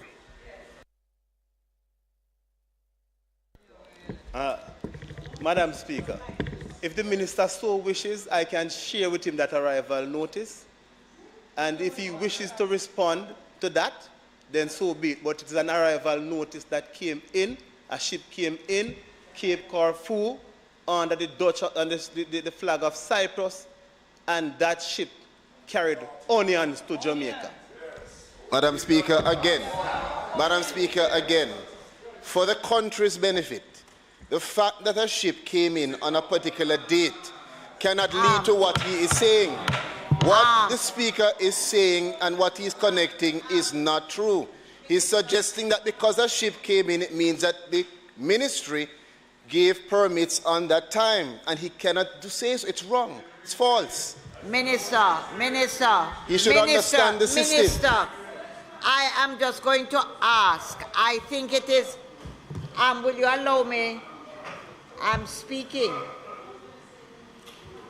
Minister, I want you, and the standing orders allows you, if information that is said is wrong, you rise and say that it is wrong and why it is wrong.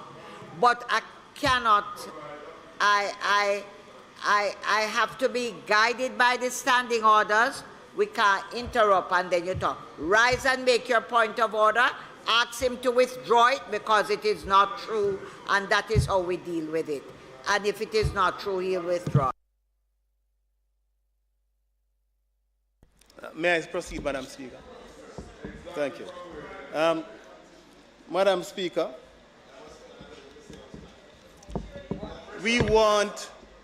let us be clear, Madam Speaker, we want the programs to succeed. However, they need to be better managed in the interest of the consumers of this country and our hard-working farmers. How can we grant permits for onions when our local farmers have indicated and have proven that they can sustain the market? Who benefits from the imports of onions, Madam Speaker?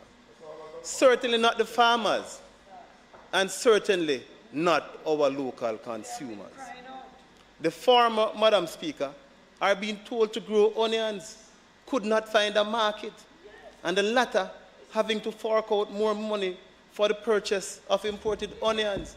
And what is more concerning is we are encouraging the farmers to farm onions, and we don't have proper facilities to help them to dry the onions, to allow them to be able to have those onions remain on the market for the 6 to 8 months shelf life which dried onions permit. So these are the things that are lacking, and these are the issues that the Ministry of Agriculture need to address. You can't be having farmers in St. Thomas farming onions and you don't have a proper drying facility in St. Thomas. You're hunting down spaces in Clarendon to bring their onions to dry them. That doesn't make any sense. Madam Speaker, let us look now at red kidney beans, Madam Speaker. While being pleased to hear the ministers encouraging the farmers to invest in the cultivation of legumes, and in particular red kidney beans, I was disappointed by his failure to articulate the problematic issues which affect the production of this legume, and more concerned that the solution pathways to the problems were not offered. Madam Speaker, one of the obstacles that the minister must face, the first obstacles, is the anomaly in the duty structure, which forces Jamaica Customs to apply a prohibitive and punitive duty of 90% on red kidney beans seeds, the seeds for planting, once they generate from extra-regional sources. So our farmers start out in the red because they have to be paying 90% just for the planting material. And that is something that we can fix easily. This anomaly was not only highlighted by me in my previous presentation, Madam Speaker, but by several stakeholders and, importantly, input providers. Yet to date, no corrective action has been taken. The end result is a simple connection between the ministry and the Ministry of Finance, and that can be resolved immediately. And I'm going to show you how beneficial this could be to the country. The end result, Madam Speaker, is an overpriced imported red kidney bean seed for planting, which naturally limits the farmer's ability to be expansive in his sowing and ultimately result in sustained output. Madam Speaker, while we are shooting ourselves in the foot, our neighbors Belize are exporting to us at least 90% of the light red kidney beans that we consume. If Belize can do this, Madam Speaker, then why not Jamaica? Madam Speaker, for culinary purposes, our red kidney beans and small red bean are used interchangeably in our red bean meal preparations. Every cook shop, every single day, use red beans. Every cook shop, either in red pea soup, stew peas, ital stew, etc. Together, they both contribute approximately $9 million to our food import bill. In 2021, Madam Speaker, a value of $9.3 million which is 1.5 billion Jamaican dollars, of red beans was imported into Jamaica with an associated weight of 7.4 kilograms. Of grave, 7.4 million kilograms, correction. Of grave interest to our farmers is that given our productivity rate, which is 1,167 kilograms per hectare, the imported weight in 2021 of 7,407,726 kilograms translates to a wasted opportunity to cultivate 6,348 hectares or 15,686 acres of idle land. And we have a lot of idle land, Madam Speaker, in Clarendon, in St. Thomas, in Trelawney, in St. Catherine, idle lands that once were under cultivation with cane. And we are wasting the opportunity to actually put these lands under production immediately and earn and save the country $1.5 billion in imports on a yearly basis. Madam Speaker, let us also look at the dairy industry as a subsector.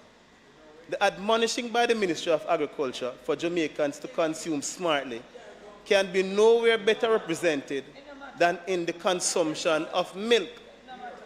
The Food and Agricultural Organization of the United States, Madam Speaker, highly recommends that we maintain a healthy diet to support the optimal functioning of our immune system.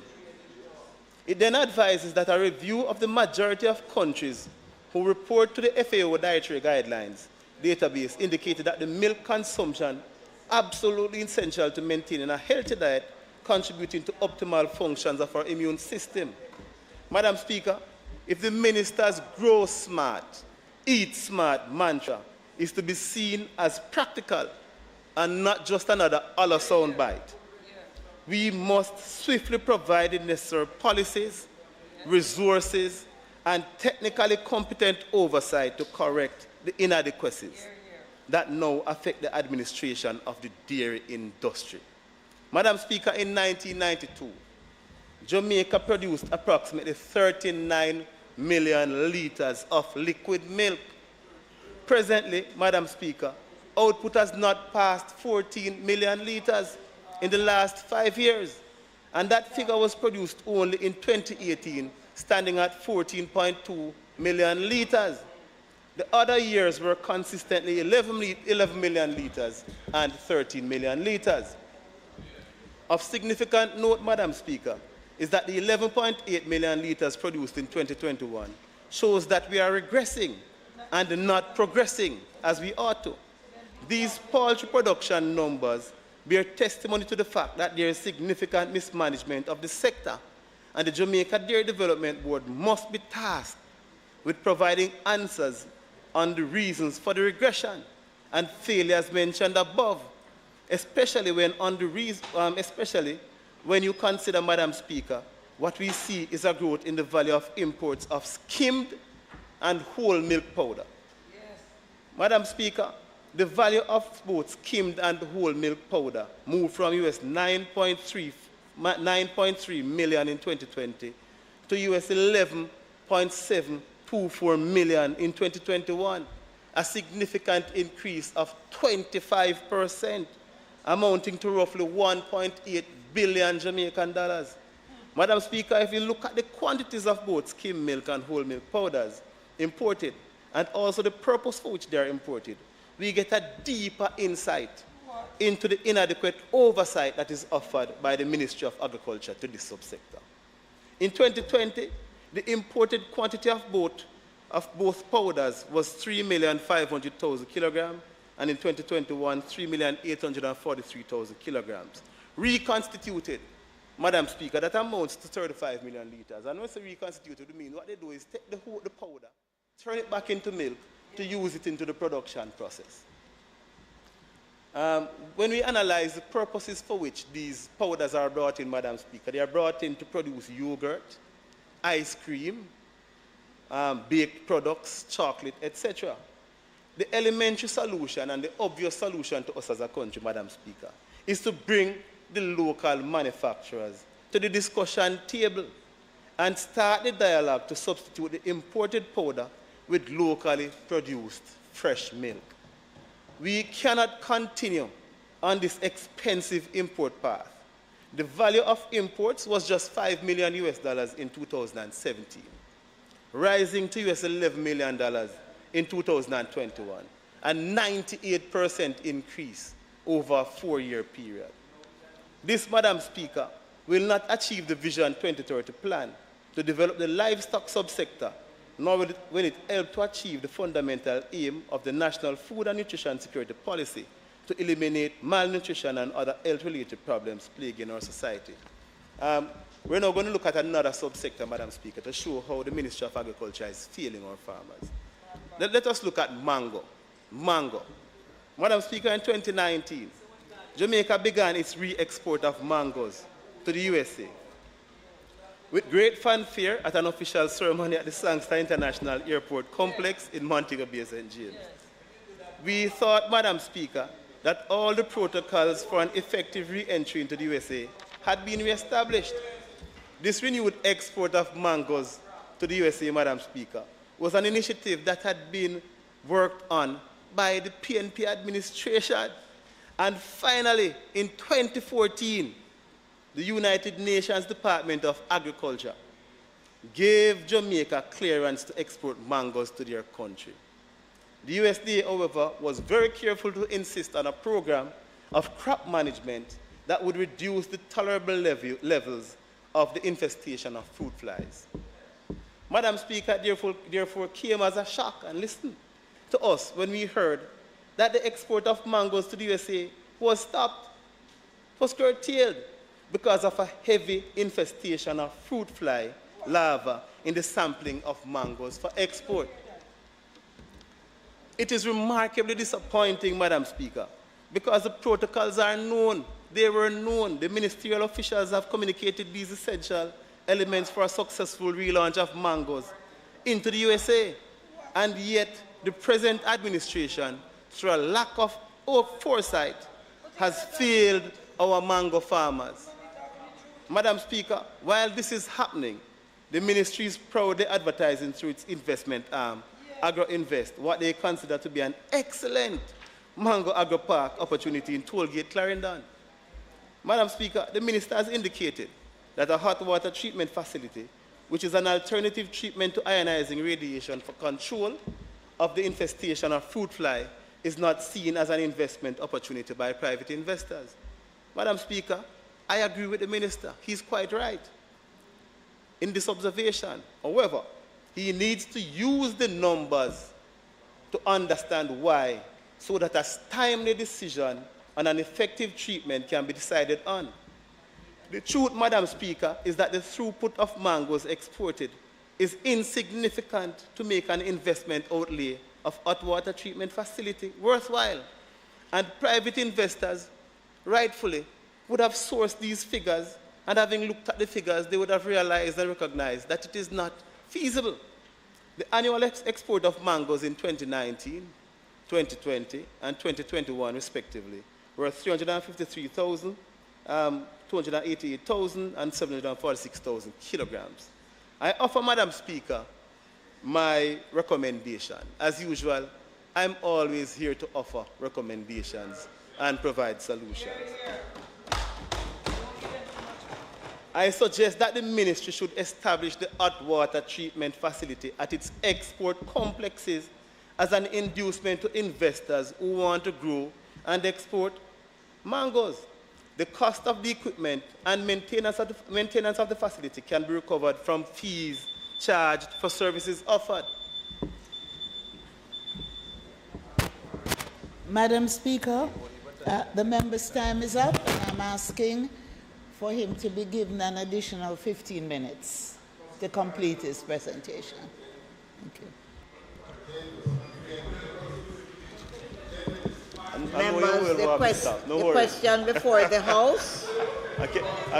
A lot of daggers, eh? Thank you, Madam Speaker. No, the question before the House yes, is sorry. that the member be given an additional 15 minutes to complete his presentation. Those in favor? Those against? The ayes have it. Thank you, Madam Speaker. Madam Speaker, what I was saying was that we could establish these hot water treatment facilities at the points of export.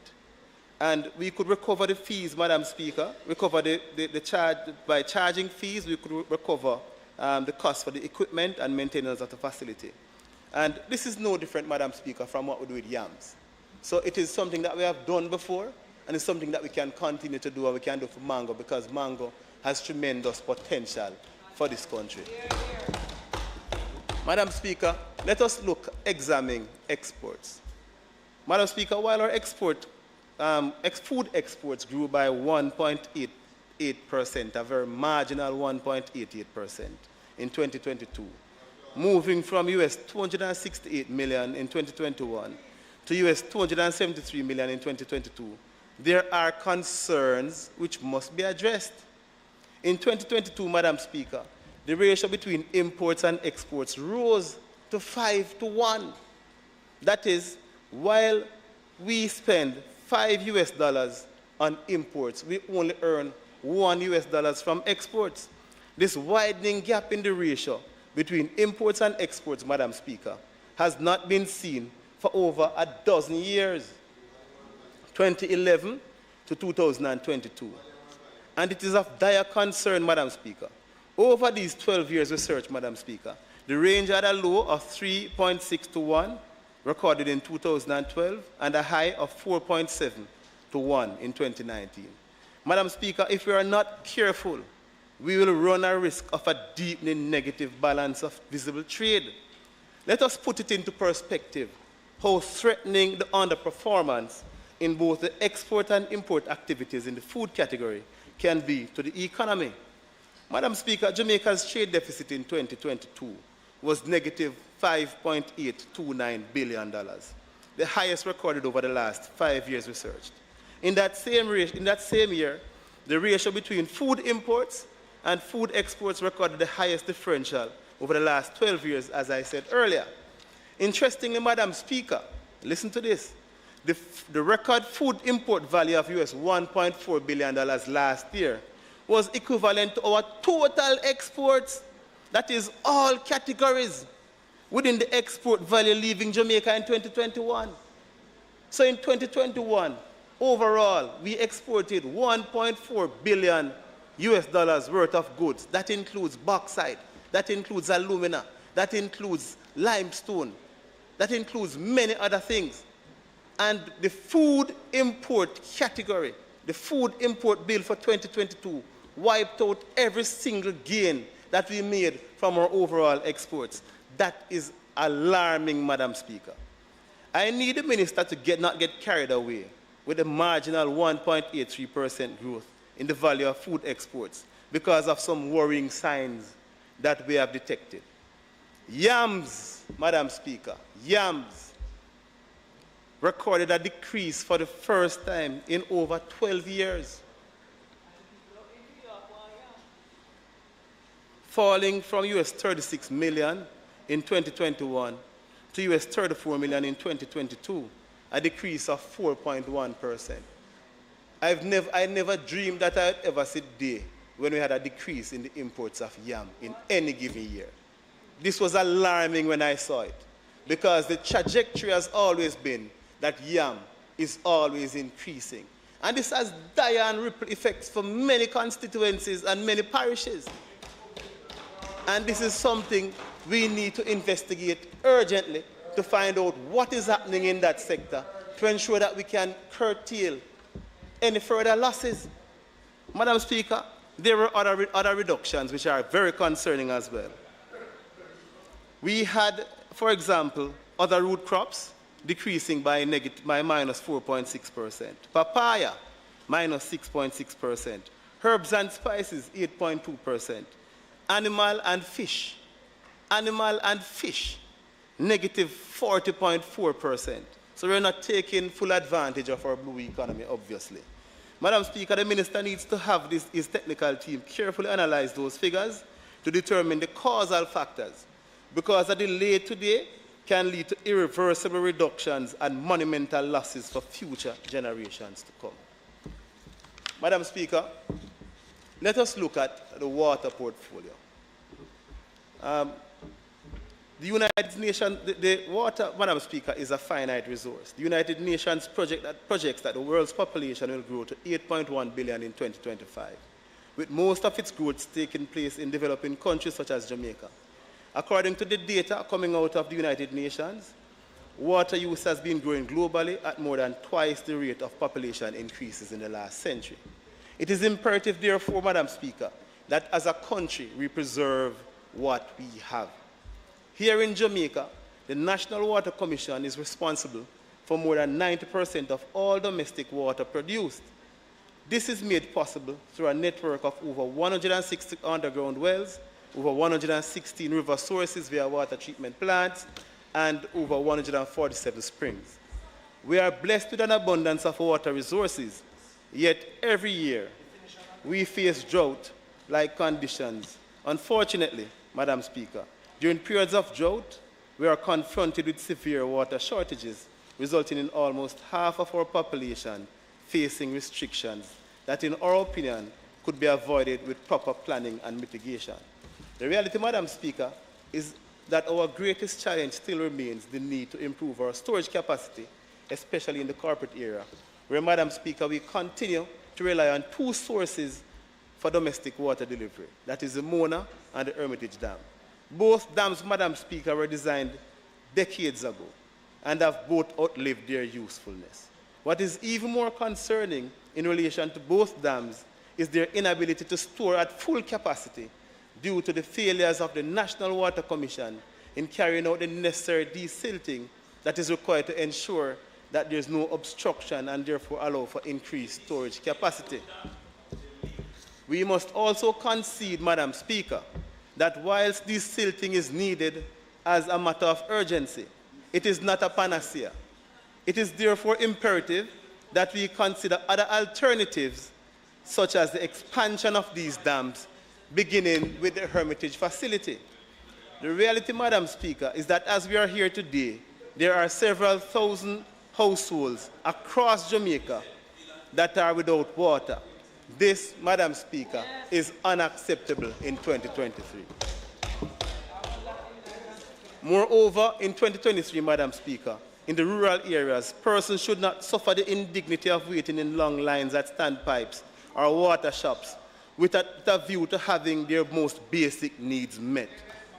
In this day and age, all communities across Jamaica should have water delivered to their homes through pipes, and that will be the objective of the next PNP administration when we form office. Madam Speaker, we have taken keen note of the proposed Mahogany Vale Dam.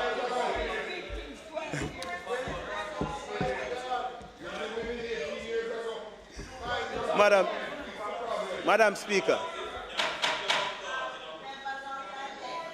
You are taking away the time from the Speaker.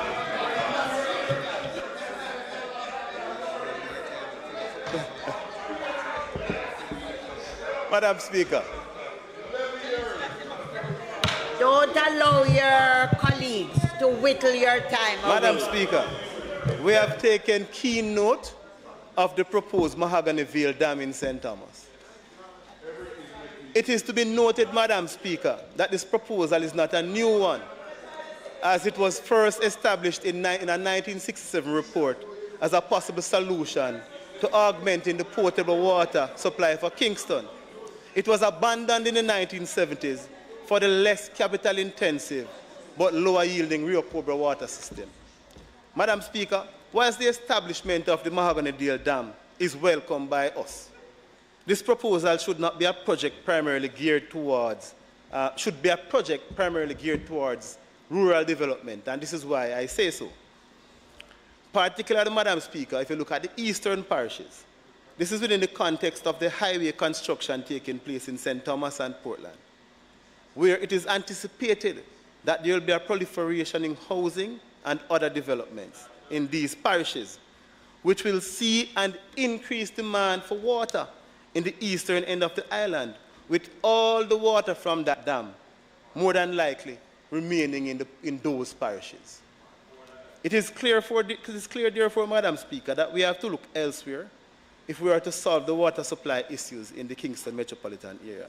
We may have to consider the establishment of a third dam, or possibly we have to revisit the proposed South St. Catherine Reservoir, which was proposed at the time to be 5 times the size of the Mosna Dam.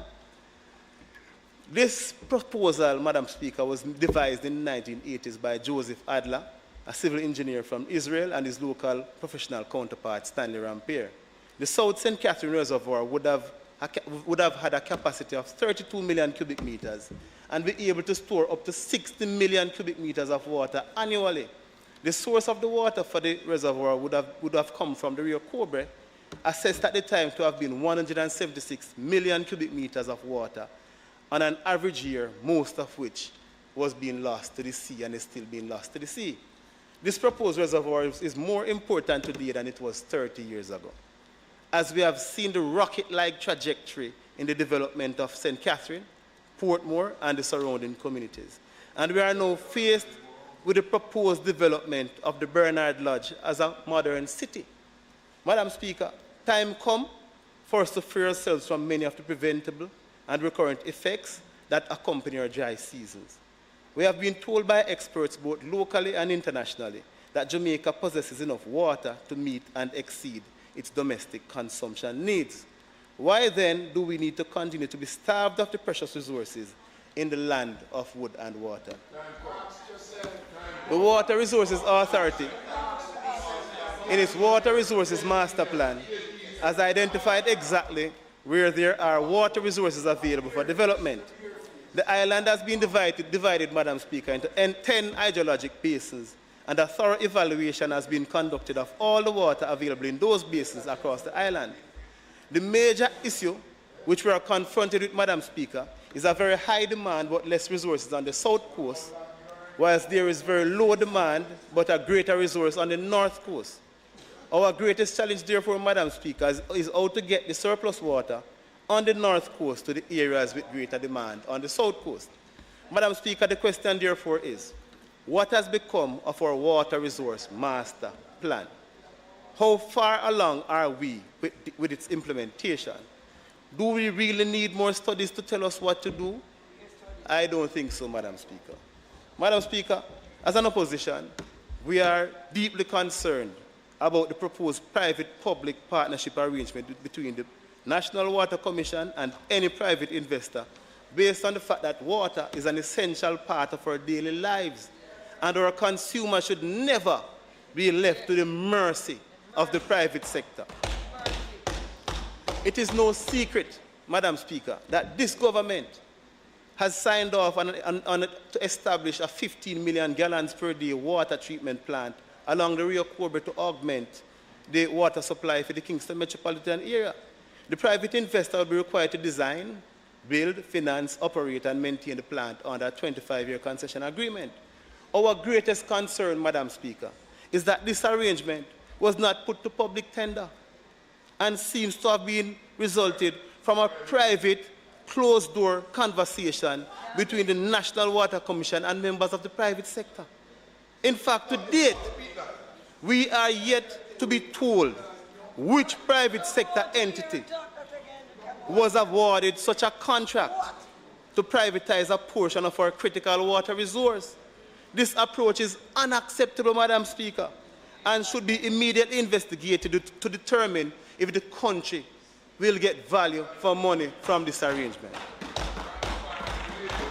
Our checks have revealed, Madam Speaker, that the beneficiary of this deal, Rio Cobre Water Limited, is a company that was incorporated on the 25th of October 2021, less than 2 years ago, right? And they have been issued, right? And they are proposing to raise 9.78 billion from the local markets.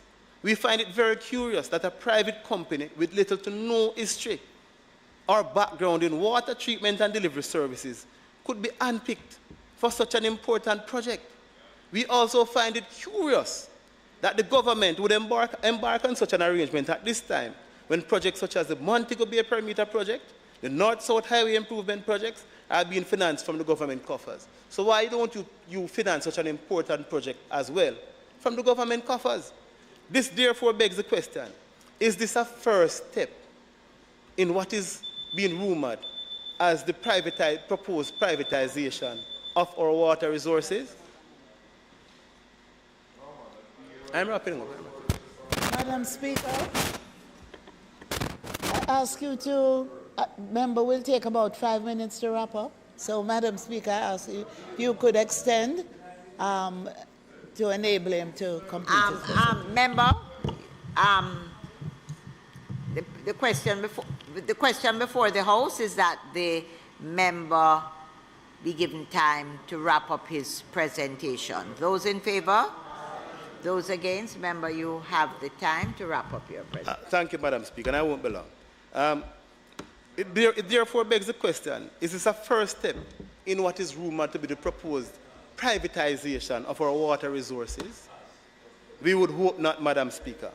We are calling on this government to rethink its approach to this proposed project, and in the interest of accountability and transparency, and to ensure that Jamaicans get value for money, there should be consultation with the people of Jamaica prior to us heading down this very slippery slope. Madam Speaker, the time for action, in closing, The time for action is quickly slipping away. We need to better protect our agriculture and water resources. We need to stop pussyfooting around and start putting plan to action. If we delay, Madam Speaker. Hold a minute. Hold on. Will you allow me? I am sure I did not hear what I hear. And if indeed...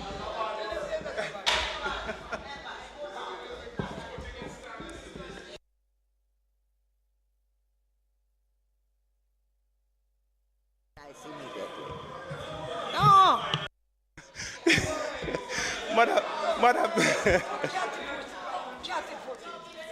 Madam Speaker, if you are so offended by the word, I will withdraw that word, Madam Speaker, and I said we need to stop beating around the bush. I'd like to say to you, it is not, allow me please, it is not that if I'm so offended, I want to remind you and all of us that this is the highest court of the land, and that word is inappropriate to be used in here.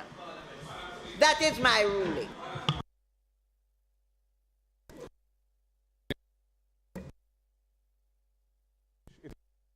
Term, it is not obscene. It is defined as meaning act in a cautious or non-committal way. That's what it means. So to ask him to withdraw a word that is plain English, which is in no way offensive or derogatory, seems very inappropriate to me. You know, member, I'm only going to say that that is my ruling, but may I remind you in case your memory is very short, there are words that have been used in this parliament. I'm speaking. There are words that have been used in this parliament and recently where we have had the correct meaning given to us as members of parliament. And we have still, as members of parliament, found it offensive. I am saying, I dare you, leader of the opposition, to go into any court and speak to any judge about pussyfooting around. I dare you. Madam Speaker, were he counseling a court speaking to a judge, I think to say to the judge that you are pussyfooting around would be an inappropriate thing to say, without a doubt. But he was making a general comment that we need to stop pussyfooting around and get to action to solve the problem of the serious issues we have with water. And to say that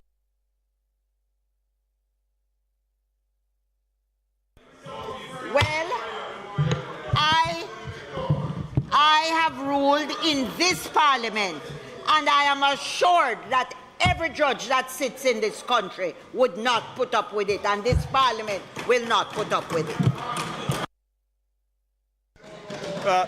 Madam Speaker, I accept the interpretation. I'm withdrawing, man, but I'm saying I'm accepting the interpretation provided by the leader of the opposition. He's quite correct. It is standard English. However, Madam Speaker, not withdrawing. Are you not withdrawing? Yes, Madam, That's all yes, I'm Madam asking. Speaker, I will withdraw it and I will replace it with another terminology. So, Madam Speaker, it is clear that what is required is a new direction. A direction which focuses on local growth and decreased importation while simultaneously increasing our exportation. A new direction which focuses on reducing the need to experience extensive drought-like conditions while ensuring that all Jamaicans are included in the decision-making process while ultimately determining their standard of living. A new direction which requires accountability from those who proffer the mantra that Jamaicans should grow smart and eat smart, which actually requires them to do so instead of using empty words on a PR slogan. A new direction where Jamaica can actually grow and eat smart as opposed to being sold and imported food, which is being sold to them as locally grown food. This administration, despite numerous opportunities, have proven itself to be incapable, Madam Speaker, of providing the solutions which are required to grow Jamaica and move Jamaica in the right direction. Madam Speaker, time come. I thank you, Madam Speaker. God bless Jamaica.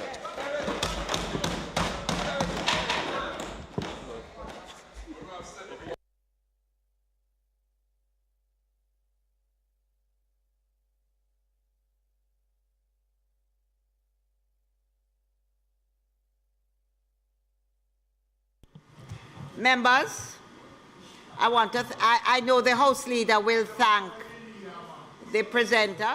Hold on. Well, let me make them stop.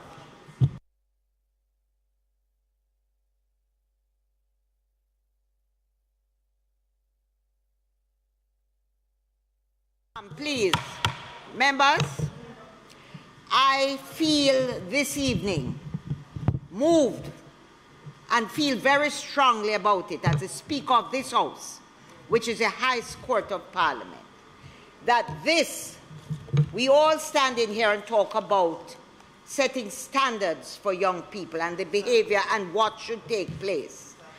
Only very recently, I heard the Minister of Information speak about what was said to a journalist just this week or recently here.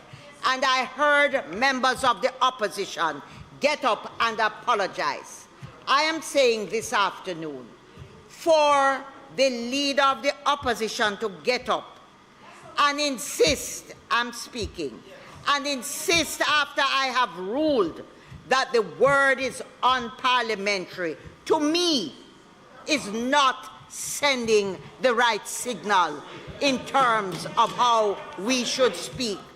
And I want to say this evening, and I hold very strongly, this is the highest court of the land, and none of us in here, I dare say, none of us as attorneys anywhere could ever get up and feel comfortable, and any judge in this island would sit down and accept, because there is a meaning in the dictionary to it, we can speak about pussyfooting around. It is wrong, and I object to it, and that is not what we should be saying to our young people in this island. This is the highest court of the land, and I have closed the argument.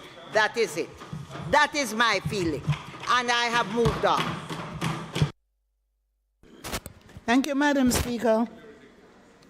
Madam Speaker, I now ask that the sectoral debate be suspended.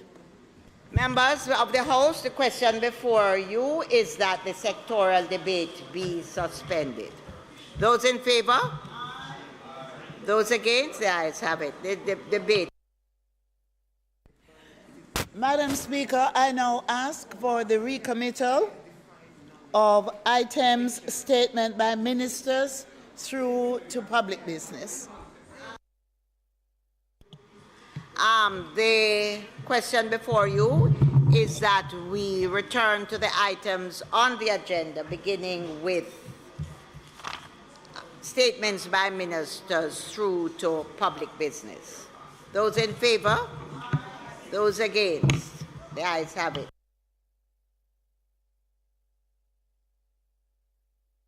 Statements by ministers.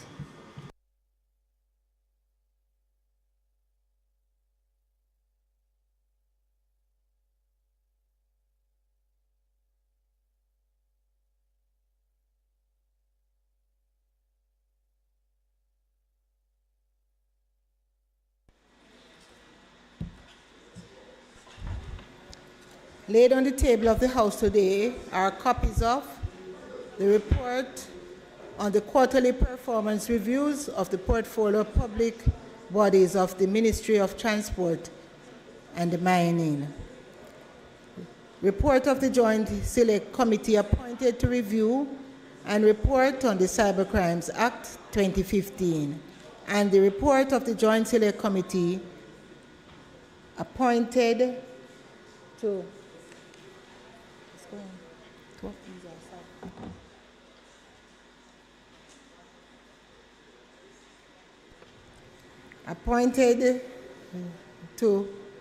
report,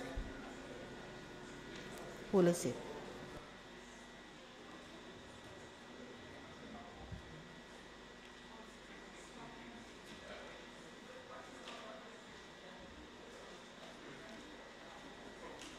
See? Please hold, this is it. This is it. The report of the Regulations Committee of the House of Representatives on its deliberations on the Judiciary Salaries Order 2023. Bills brought from the Senate, petitions, papers, reports from committees. Madam Speaker, on behalf of the chairman of the Joint Select Committee, Minister Vaz, I beg to lay on the table of the House a copy of the report of the Joint Select Committee appointed to review and report on the Cybercrimes Act 2015. Madam Speaker, on behalf of the member from Central Clarendon and chairman of the Regulations Committee,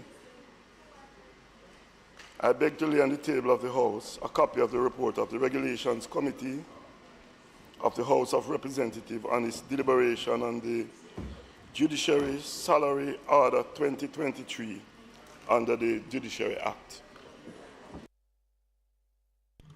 Notices of motions given orally. Madam Speaker, I beg to give notice that at the next meeting of the House, I will move, be it resolved that the report of the Joint Select Committee appointed to review and report on the Cybercrimes Act 2015, which was laid on the table of the House on the 10th day of May 2023, be approved.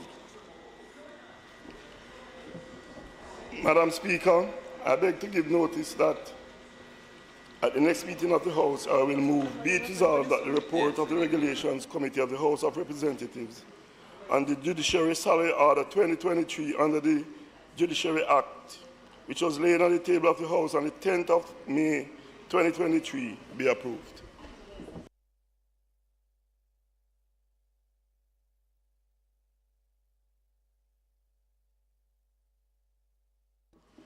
And Madam Speaker, I further beg to give notice that at a later stage today, I will move for the suspension of the standing orders to enable me to take this motion. Questions and answers to questions. Motions that may be made at the commencement of public business requiring notice. Motions relating to sittings of the House. Motions for leave to introduce bills. Presentation of bills without the leave of the House first obtained. Public business.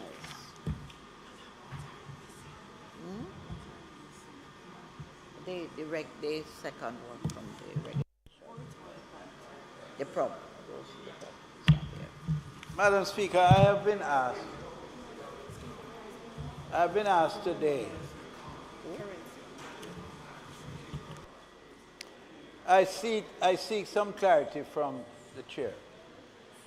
Madam Speaker, yesterday we had a lengthy discussion and I enunciated all the various elements that comprise the minimum wage resolutions dealing with the minimum wage requirements of the country, effective June 1.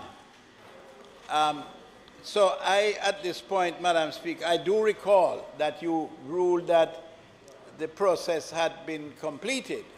However, there is a very minor element that ought properly to have been undertaken, and that is, on conclusion of that process, the question should have been put and was not. So we will do that today. So, Madam Speaker, I ask that the debate on the resolution be concluded. Yesterday, what you actually did was you made a statement and you gave notice of the motion, but the debate was not done or carried. You understand? Well, we did debate, but I just ask at this point that the Honorable House approves the motion that was taken yesterday. Members, the question before the House is that the motion carried by the Minister on the National Minimum Wage Amendment Order 2023 resolution and the Minimum Wage Industrial Security Guards Amendment Order 2023 resolution, which was done yesterday, be now approved. Those in favor? Aye. Those against? The ayes have it. It's been approved. So, good.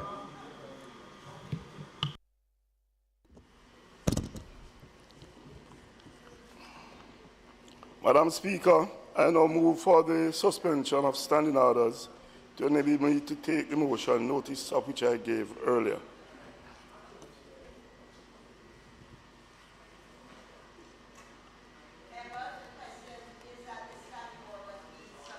Suspended to enable the member to take the motion, notice of which was given earlier.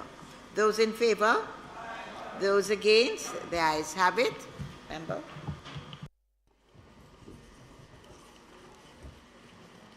Madam Speaker, your committee examined the Judiciary Salaries Orders 2023, which was laid on the table of the House of Representatives on the 9th day of May 2023, and wishes to report our decision on the Honourable House of Representation in accordance with Standing Order 73.1.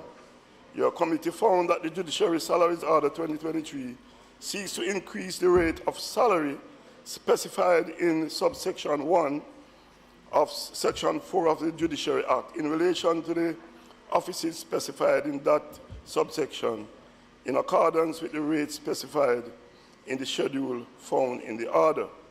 Your committee, Madam Speaker, having taken into consideration all the matters, has no objection to the regulation, and I now ask that the motion be approved. But the question before the House is that the motion be approved. Those in favor? Aye. Those against? The ayes have it.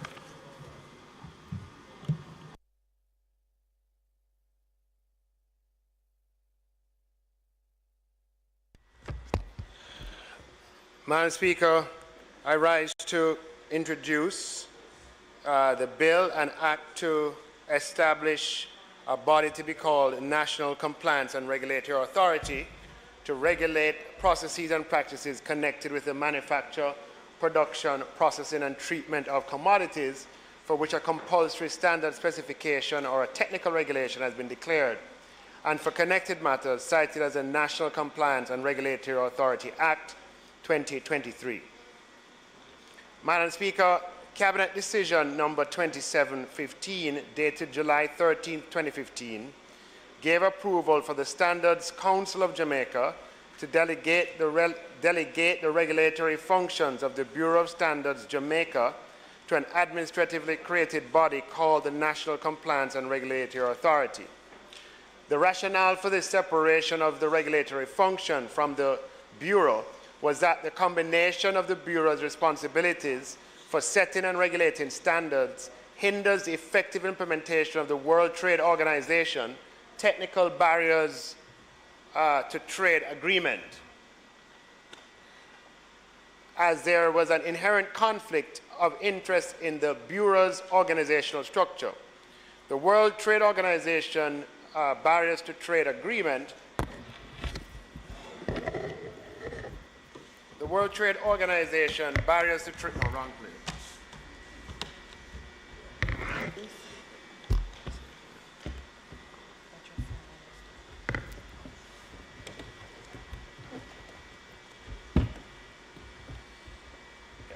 The World, pardon me there, Madam Speaker.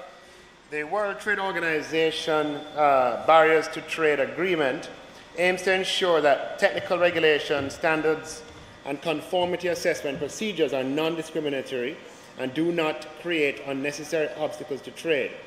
The concerns of conflict stem from the fact that the Bureau performs conformity assessments, sets standards, and was also required to regulate the standards that it sets. Upon review of the administrative arrangements being discharged by the NCRA, it was determined by the government that there was a need for the establishment of an independent regulatory authority which would facilitate the total separation of the regulatory functions from the Bureau and permanently address the conflict of interest considerations and incompatibility with Jamaica's obligations under the WTO TBT agreement. Consequently, by Cabinet Decision 9/18, dated March 12, 2018, Cabinet gave approval for the National Compliance and Regulatory Authority to be established as a statutory body having the regulatory functions previously discharged by the Bureau of Standards. The bill before us reflects this decision. Madam Speaker, the principal objectives of the bill are to A, establish a body to perform regulatory functions previously performed by the Bureau of Standards, B, regulate weighting and measuring devices for trade and for purposes incidental to or connected with the foregoing purpose, C, regulate and enforce the processes and practices connected with the manufacture, production, and treatment of commodities for which a compulsory standard specification or technical regulation has been declared and intended for products for 1, export, 2, sale in the domestic market, and 3, the purposes incidental or connected with the foregoing purposes. Madam Speaker, I now present the main clauses of the bill. Clause 1, Madam Speaker, this clause states the name of the Act and stipulates that it will come into operation only after an appointment date notice is published in the Gazette by the Minister. Clause 2, interpretation. This clause defines certain key terms used throughout the bill, such as authority, which means the National Compliance and Regulatory Authority established under Section 4. Commodity means any article, product, or thing which is the subject of trade or commerce. Compulsory standard specification means a standard specification which has been so declared by order by the Minister pursuant to Section 7 of the Standards Act. Technical regulation means a document which A, lays down material, product and production methods, service characteristics, or their related processes, and includes the applicable administrative provisions with which economic activities must comply, and B, which is in keeping with the mandatory compliance of the WTO Technical Barriers to Trade Agreement. Clause 3, objects of the Act. This clause specifies the principal objectives of the Act, which are to A, establish a body for which will perform regulatory functions previously performed by the Bureau of Standards, B, regulate weighing and measuring devices for trade for purposes incidental to the duty to regulate, and C, regulate and enforce the processes and practices connected to the manufacture, production, and treatment of the commodities where a compulsory standard specification has been declared. Clause 4, Madam Speaker, establishment of the National Compliance and Regulatory Authority. This clause stipulates that for the purposes of the Act, the Standards Act, the Processed Foods Act, the Weights and Measures Act, and any other relevant enactment, there is established a body corporate to be known as the National Compliance and Regulatory Authority, which Section 28 of the Interpretation Act applies. The clause also speaks to the provisions of the first schedule, which shall have effect in relation to the financial provisions of the authority. Clause 5. In this clause, the functions and role of the authority are carefully detailed, and this includes but is not limited to A, regulating, monitoring, and enforcing compulsory standards, specifications, or technical regulations in relation to commodities. B, inspection of commodities at the port of entry and in the domestic market. C, assist, consult, or otherwise engage with the regulated industries and their commodities. D, issue certificates of registration. E, request any necessary documentation to ensure compliance with compulsory standard specifications and technical regulations. F, inspect operations on premises or investigate complaints of non-compliance with specifications or regulations in respect to commodities. This clause also stipulates that the authority may, in performing the above functions, A, establish procedures and develop, implement, and monitor plans and programs relating to commodities. B, charge fees for services provided. C, consult with other agencies of government that carry out functions in relation to standard specification, compulsory standard specification, and the Jamaican reference standards outlined in Section 4 of the Weights and Measures Act.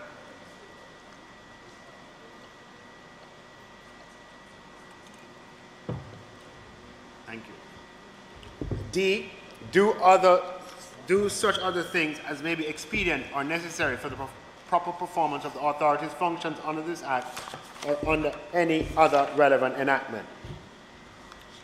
Clause 6, establishment of the Board of Directors. This clause establishes a Board of Directors of the authority. This clause also gives effect to the provisions within the second schedule as it relates to the constitution and procedures of the board. Clause 7, functions of the board. This clause identifies the responsibilities of the board as it relates to the policy, strategic direction, and governance of the authority.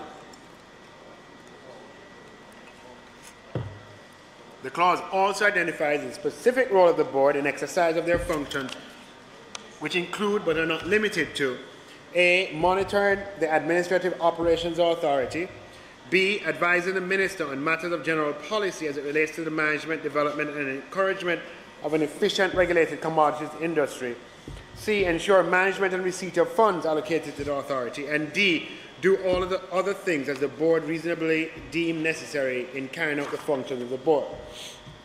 Clause 8. The clause establishes the premise for the minister to give general directions as to the policy to be followed by the board in the performance of their functions. Clause 9. This clause provides that the board shall appoint a chief executive officer. The clause also outlines the minimum requirements for the selection of the CEO, which includes possessing the requisite skills and knowledge, the ability to exercise competence and diligence, appears to be a person of integrity, and has not been convicted of an offense.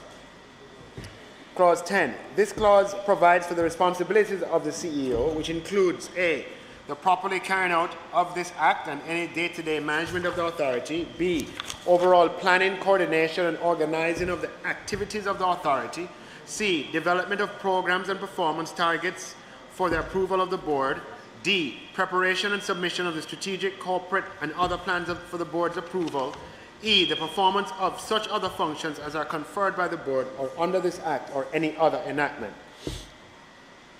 Clause 11. This clause provides for the appointment of officers and employees.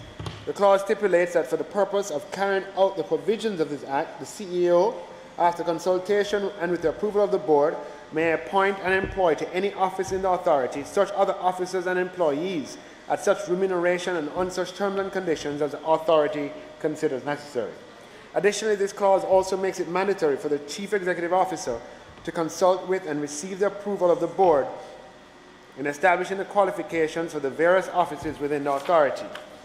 Clause 12. This clause provides that the authority will be able to enter into arrangements in respect of the above-mentioned schemes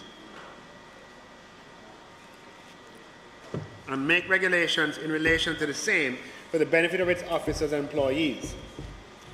Such arrangements may include provisions for the grant of benefits to the dependents of the legal personal representatives of such officers and employees. Clause 13. This clause states that the requirement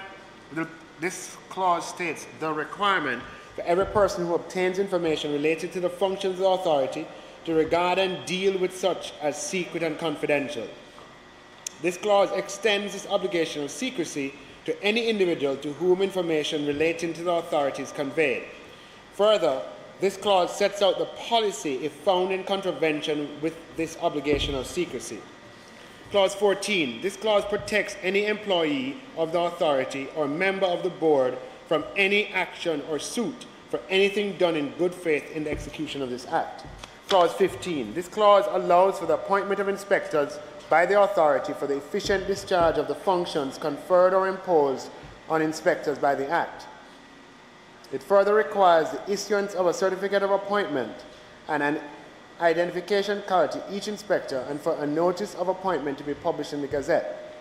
Clause 16. This clause stipulates the functions of each inspector, which includes but are not limited to A, entering and inspecting premises, B, establish and maintaining records for such matters as may be specified by the authority, C, report generally to the authority, D, perform any other function that may be prescribed or may be authorized by the authority under the Act or any other relevant enactment, E, provide guidance pertaining to the manufacturing or processing of commodities.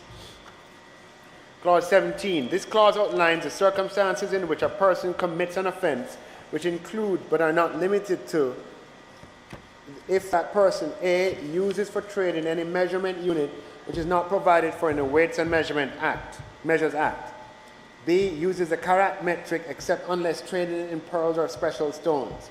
Uses the ounce troy metric except unless traded in articles made of gold, silver, or other precious metals.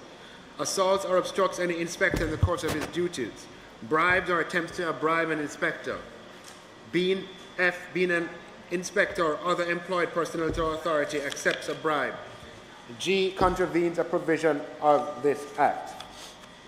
This clause provides that subparagraphs A to C, offences listed above, shall not apply to transactions in connection to the export of goods to a country who uses the restricted units of measurement. The clause outlines criminal sanctions and penalties for contravention. Additionally, any measure or weight used or in the person's possession for use in contravention of A to C above shall be liable to be forfeited. The clause also provides and gives the authority the power to investigate and institute the necessary prosecution in relation to an applicable offence. Clause 18. This clause establishes the tribunal and their purpose. The clause also gives effect to the provisions within the third schedule as it relates to the constitution and proceedings of the tribunal. This clause further allows the minister to appoint at least 3 members to the tribunal to facilitate the inclusion of the requisite competence as necessary. Clause 19. This clause outlines the premise and the time frame by which an appeal can be made to the tribunal by an aggrieved person. This clause sets out the procedure for making such an appeal to the authority. The clause also sets out the duties of the authority in relation to the pending appeal. Clause 20. This clause outlines the authorization for an amendment of any monetary penalty within this Act by the Minister after consultation with the Minister responsible for finance. Clause 21. This clause provides that the Minister may make regulations for such matters as may be necessary or expedient for the purposes of this Act. These regulations may provide for A, the inspection and verification of commodities, processes and practices, and the entry upon premises to inspect and verify these commodities. B, the condemnation, seizure, detention, and disposal of any commodity or class of commodities deemed in contravention with this Act. The clause also establishes the mechanism for the regulations to prescribe greater penalties than those specified within the Act, notwithstanding Section 29 of the Interpretation Act. Clause 22. This clause identifies the consequential amendments found at the 5th schedule. Clause 23. This clause confirms the continuation of a license or authorization throughout its given period until expiry thereof, notwithstanding enactment of the provisions of this Act. The first schedule, Madam Speaker. This schedule lists the fund and resources of the authority as referred to in Section 4 of the bill, which consists of A, such sums to be placed at the disposal of the authority by Parliament, B, all other sums and other property which becomes payable or is vested in the authority through or by which the authority is to function. This schedule also provides, among other things, for the power of the authority to invest and borrow sums required by the authority with the approval of the Minister responsible for finance and to provide an annual report to the Minister. The second schedule. Madam Speaker, yes, still Madam. This schedule, among other things, the constitution of the board, that it lists the constitution of the board. That is 1 ex officio member and 12 others. It provides for the appointment of the board of directors, a chairman, a deputy chairman, and outlines the tenure of office. It also provides for revocation and resignation of appointment by a member of the board. The third schedule, Madam Speaker, establishes the National Compliance and Regulatory Authority Appeal Tribunal and provides for the constitution of the tribunal as referred to at Section 18 of the bill. The schedule also provides for the tribunal to regulate its own proceedings. The fourth schedule, Madam Speaker, provides a Form A, which is the certificate of appointment of inspector, and a Form B, which is the identification of inspector as referred to at Section 15 of the bill. The fifth schedule, Madam Speaker, consequential amendments. The schedule provides the relevant consequential amendments to various enactments as provided at Section 22 of the bill. This includes the Processed Foods Act, the Standards Act, the Weights and Measures Act, the Bureau of Standards Additional Functions Regulations, the Processed Food Establishment Regulations 1959, the Customs Prohibition of Importation of Goods Order 1991, the Public Health Food Handling Regulations 1998, and the Public Health Tobacco Control Regulations 2013. The amendments mainly address the recognition of the NCRA as opposed to the role of the Bureau of Standards. Madam Speaker, the Memorandum of Objects and Reasons stipulates the key objectives of this Act. Madam Speaker, this bill was originally tabled in the Senate by the Minister responsible for Industry and Commerce, and I now invite members of this Honourable House to support the passage of this bill. Thank you, Madam Speaker. Madam Speaker, the member who would normally respond and who has portfolio responsibility is not here, but it is my understanding that the debate in the other place was quite thorough, and this has been a matter that has been outstanding for a while, so it is not our intention to delay it, even though we would have preferred a little bit more notice than the 3 hours that we got. Thank you very much, Madam Speaker.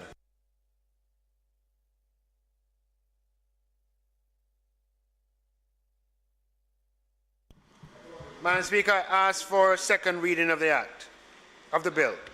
Members, the question before the House is that the bill be read a second time. Those in favour? Aye. Those against? The ayes have it. Go ahead. Read it. A bill entitled An Act to Establish a Body to be called the National Compliance and Regulatory Authority to regulate the processes and practices connected with the manufacture, production, processing, and treatment of commodities for which a compulsory standard specification or a technical regulation has been declared, and for connected matters read a second time. Members, the House will now resolve itself into a committee of the whole House to consider the bill clause by clause. Members of the House, thank you. Those of you who have stayed and waited, let me use my position as the Speaker to welcome the CEO and Mr. Lenworth Clark of the Bureau of Standards, who are here with us to make sure that we go through properly. I just want to commend them. They are people that you're afraid of, you know, but they are very courteous and very thorough with what they have, and it's good to have you both here with us. All right, members, so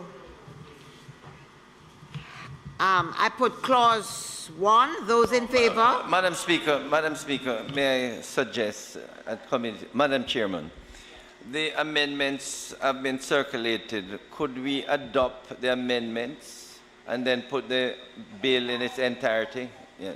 Thank you very much. Members, it is the wish of the House that the amendment, which is the 5th schedule, which has been circulated, be adopted by us. Those in favour? Those against? The ayes have it. Therefore, I will put the clauses 1 to 23. That's right. Those in favour? Aye. Those against?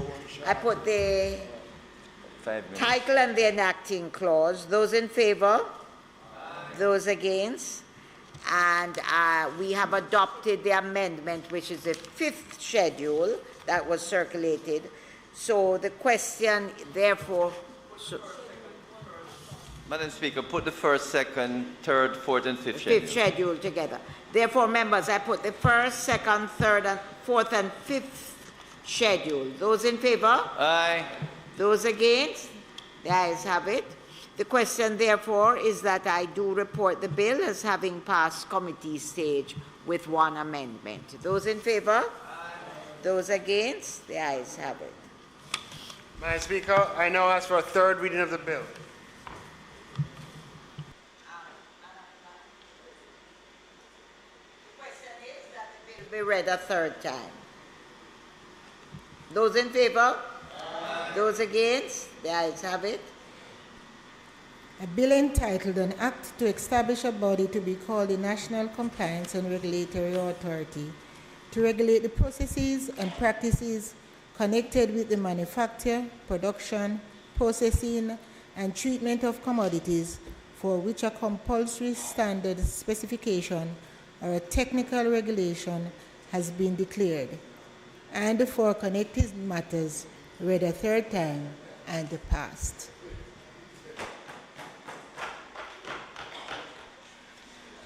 Madam Speaker, I am pleased to present to the House of Representatives the Independent Commission of Investigations Amendment Act Bill 2023. Madam Speaker, the bill will address legal and practical concerns for the Independent Commission of Investigations, the Commission, as well as indemnify and validate certain actions done in good faith by the Commission, the Commissioner and employees of the Commission. The bill, Madam Speaker, seeks to 1. Amend the law to A. Provide for the sharing of information with specific bodies such as the Director of Public Prosecutions, the Jamaica Constabulary Force, and the Jamaica Defense Force. B. Allow a member of the security forces authorized by the Commission to serve a summons on any member of the security forces or a specified official. C. Expand the provisions relating to delegation under the Act. D. Allow the Commission to initiate or continue an investigation, notwithstanding that criminal proceedings are underway. 2. Validate and indemnify the disclosure of information done in good faith by the Commission, the Commissioner and the employees of the Commission against liability during the period July 29, 2010 up to March 16, 2018. And 3. Indemnify the Commission, the Commissioner and the employees of the Commission for arrests executed and prosecutions initiated or conducted in good faith during the period July 29, 2010 to March 16, 2018. Madam Speaker, the amendments before the House today have been in the pipeline for quite some time now. Madam Speaker, the House will recall that in 2015, a Joint Select Committee of Parliament was established as statutorily mandated to review the Independent Commission of Investigations Act, the INDECOM Act, and its operations. The report of the Joint Select Committee's review of the INDECOM Act included several amendments to the INDECOM Act, some of which have been incorporated in the bill today. Madam Speaker, concurrent with Cabinet's consideration of the report of the Joint Select Committee of Parliament, certain provisions of the INDECOM Act were being challenged in court. As a result, Cabinet thought it prudent to await the outcome of the case prior to implementing the recommended amendments to the INDECOM Act. Madam Speaker, from its inception, the Commission operated on the premise that it had powers to arrest, charge and prosecute members of the security forces until 2013, when the Jamaica Police Federation challenged this practice in the full court. At that point, the Commission ceased this practice. However, the full court in its 2014 judgment ruled that the Commission indeed had the power to arrest, charge and prosecute members of the security forces. Upon the judgment of the full court in 2014, Madam Speaker, the Commission resumed exercising prosecutorial powers. Though, Madam Speaker, the Police Federation appealed the full court's decision, and in 2018, the Court of Appeal ruled that the Commission did not have the power to arrest, charge and prosecute members of the security forces. At this point, Madam Speaker, the Commission desisted exercising prosecutorial powers. The matter was appealed to the Privy Council, the Judicial Committee of the Privy Council, which in 2020 affirmed the Court of Appeal's ruling. In its judgment on May 4, 2020, Madam Speaker, the Privy Council pronounced that the Commission's role, pursuant to the INDECOM Act, is investigative and does not confer any express or implied powers on the Commissioner, the Commission, or its staff to prosecute incident offences.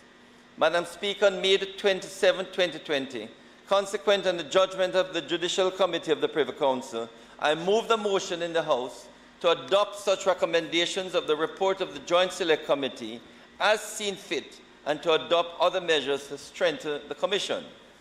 Madam Speaker, the circumstances leading to the need to validate and indemnify certain actions of the Commission, the Commissioner and employees of the Commission were that prior to the decisions of the full court in 2013, a single arrest, prosecution or disclosure of information in support of prosecutions was done in good faith and in furtherance of the work of the Commission.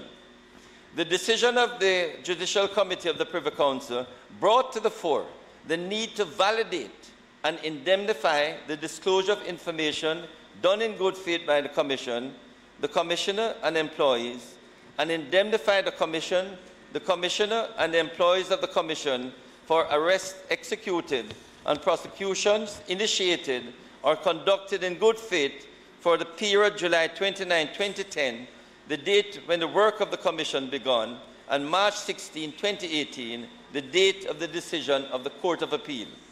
Madam Speaker, the remaining amendments to the Income Act outlined in the report of the Joint Select Committee, save and except those that will no longer be pursued, will be introduced to the House after further consideration by Cabinet. Madam Speaker, I will now highlight the main features of the present bill. The Independent Commission of Investigations Amendment Bill 2023. Clause 2, Madam Speaker, Clause 3 amends Section 21 of the Principal Act, allow a member of the security forces authorized by the Commission to serve a summons on any member of the security forces or a specified official. Clause 3, modify Clause 4, Madam Speaker, repeals the existing provision for delegation and provides more fulsome provisions for delegation under the Act. Clause 4, Madam Speaker, this clause corrects the incorrect reference in Section 27 of the Principal Act.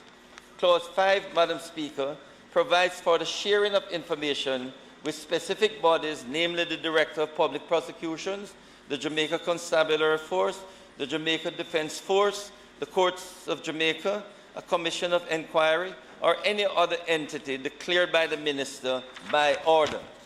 Clause 6, Madam Speaker, allows the Commission to initiate or continue an investigation, notwithstanding that criminal proceedings are underway. Clause 7, Madam Speaker, seeks to validate and indemnify the disclosure of information in good faith by the Commission, the Commissioner and employees thereof against liability during the period July 29, 2010 up to March 16, 2018.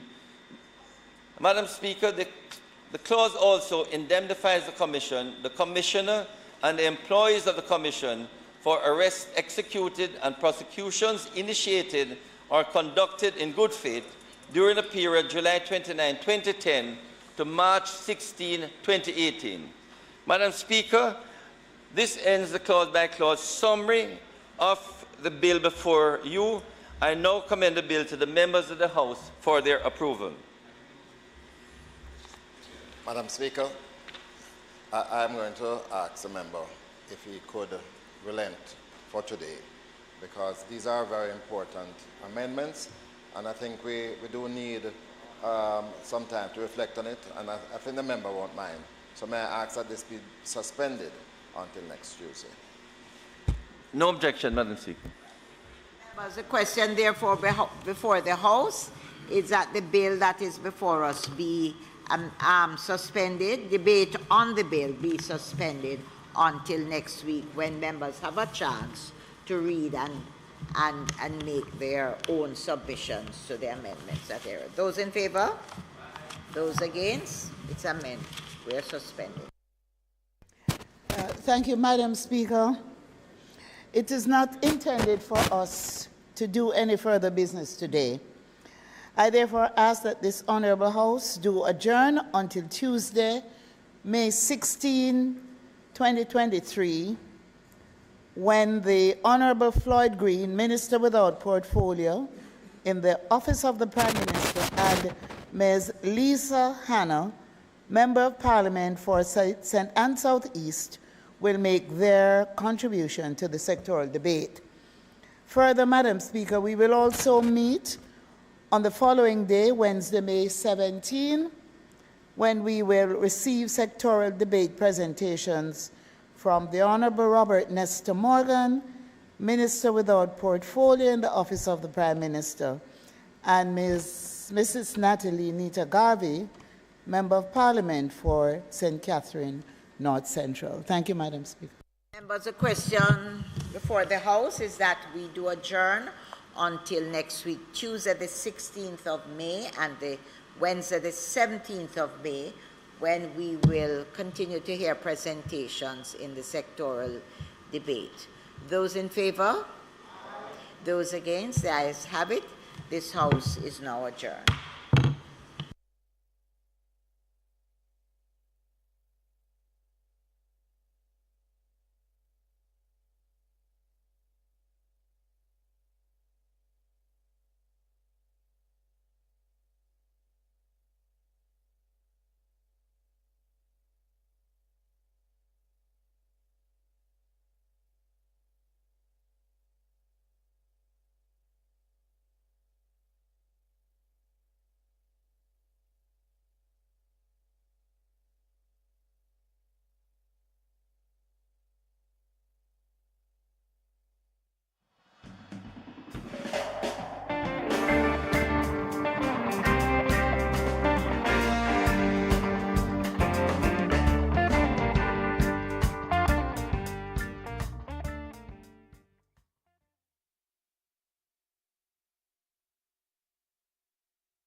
Every Jamaican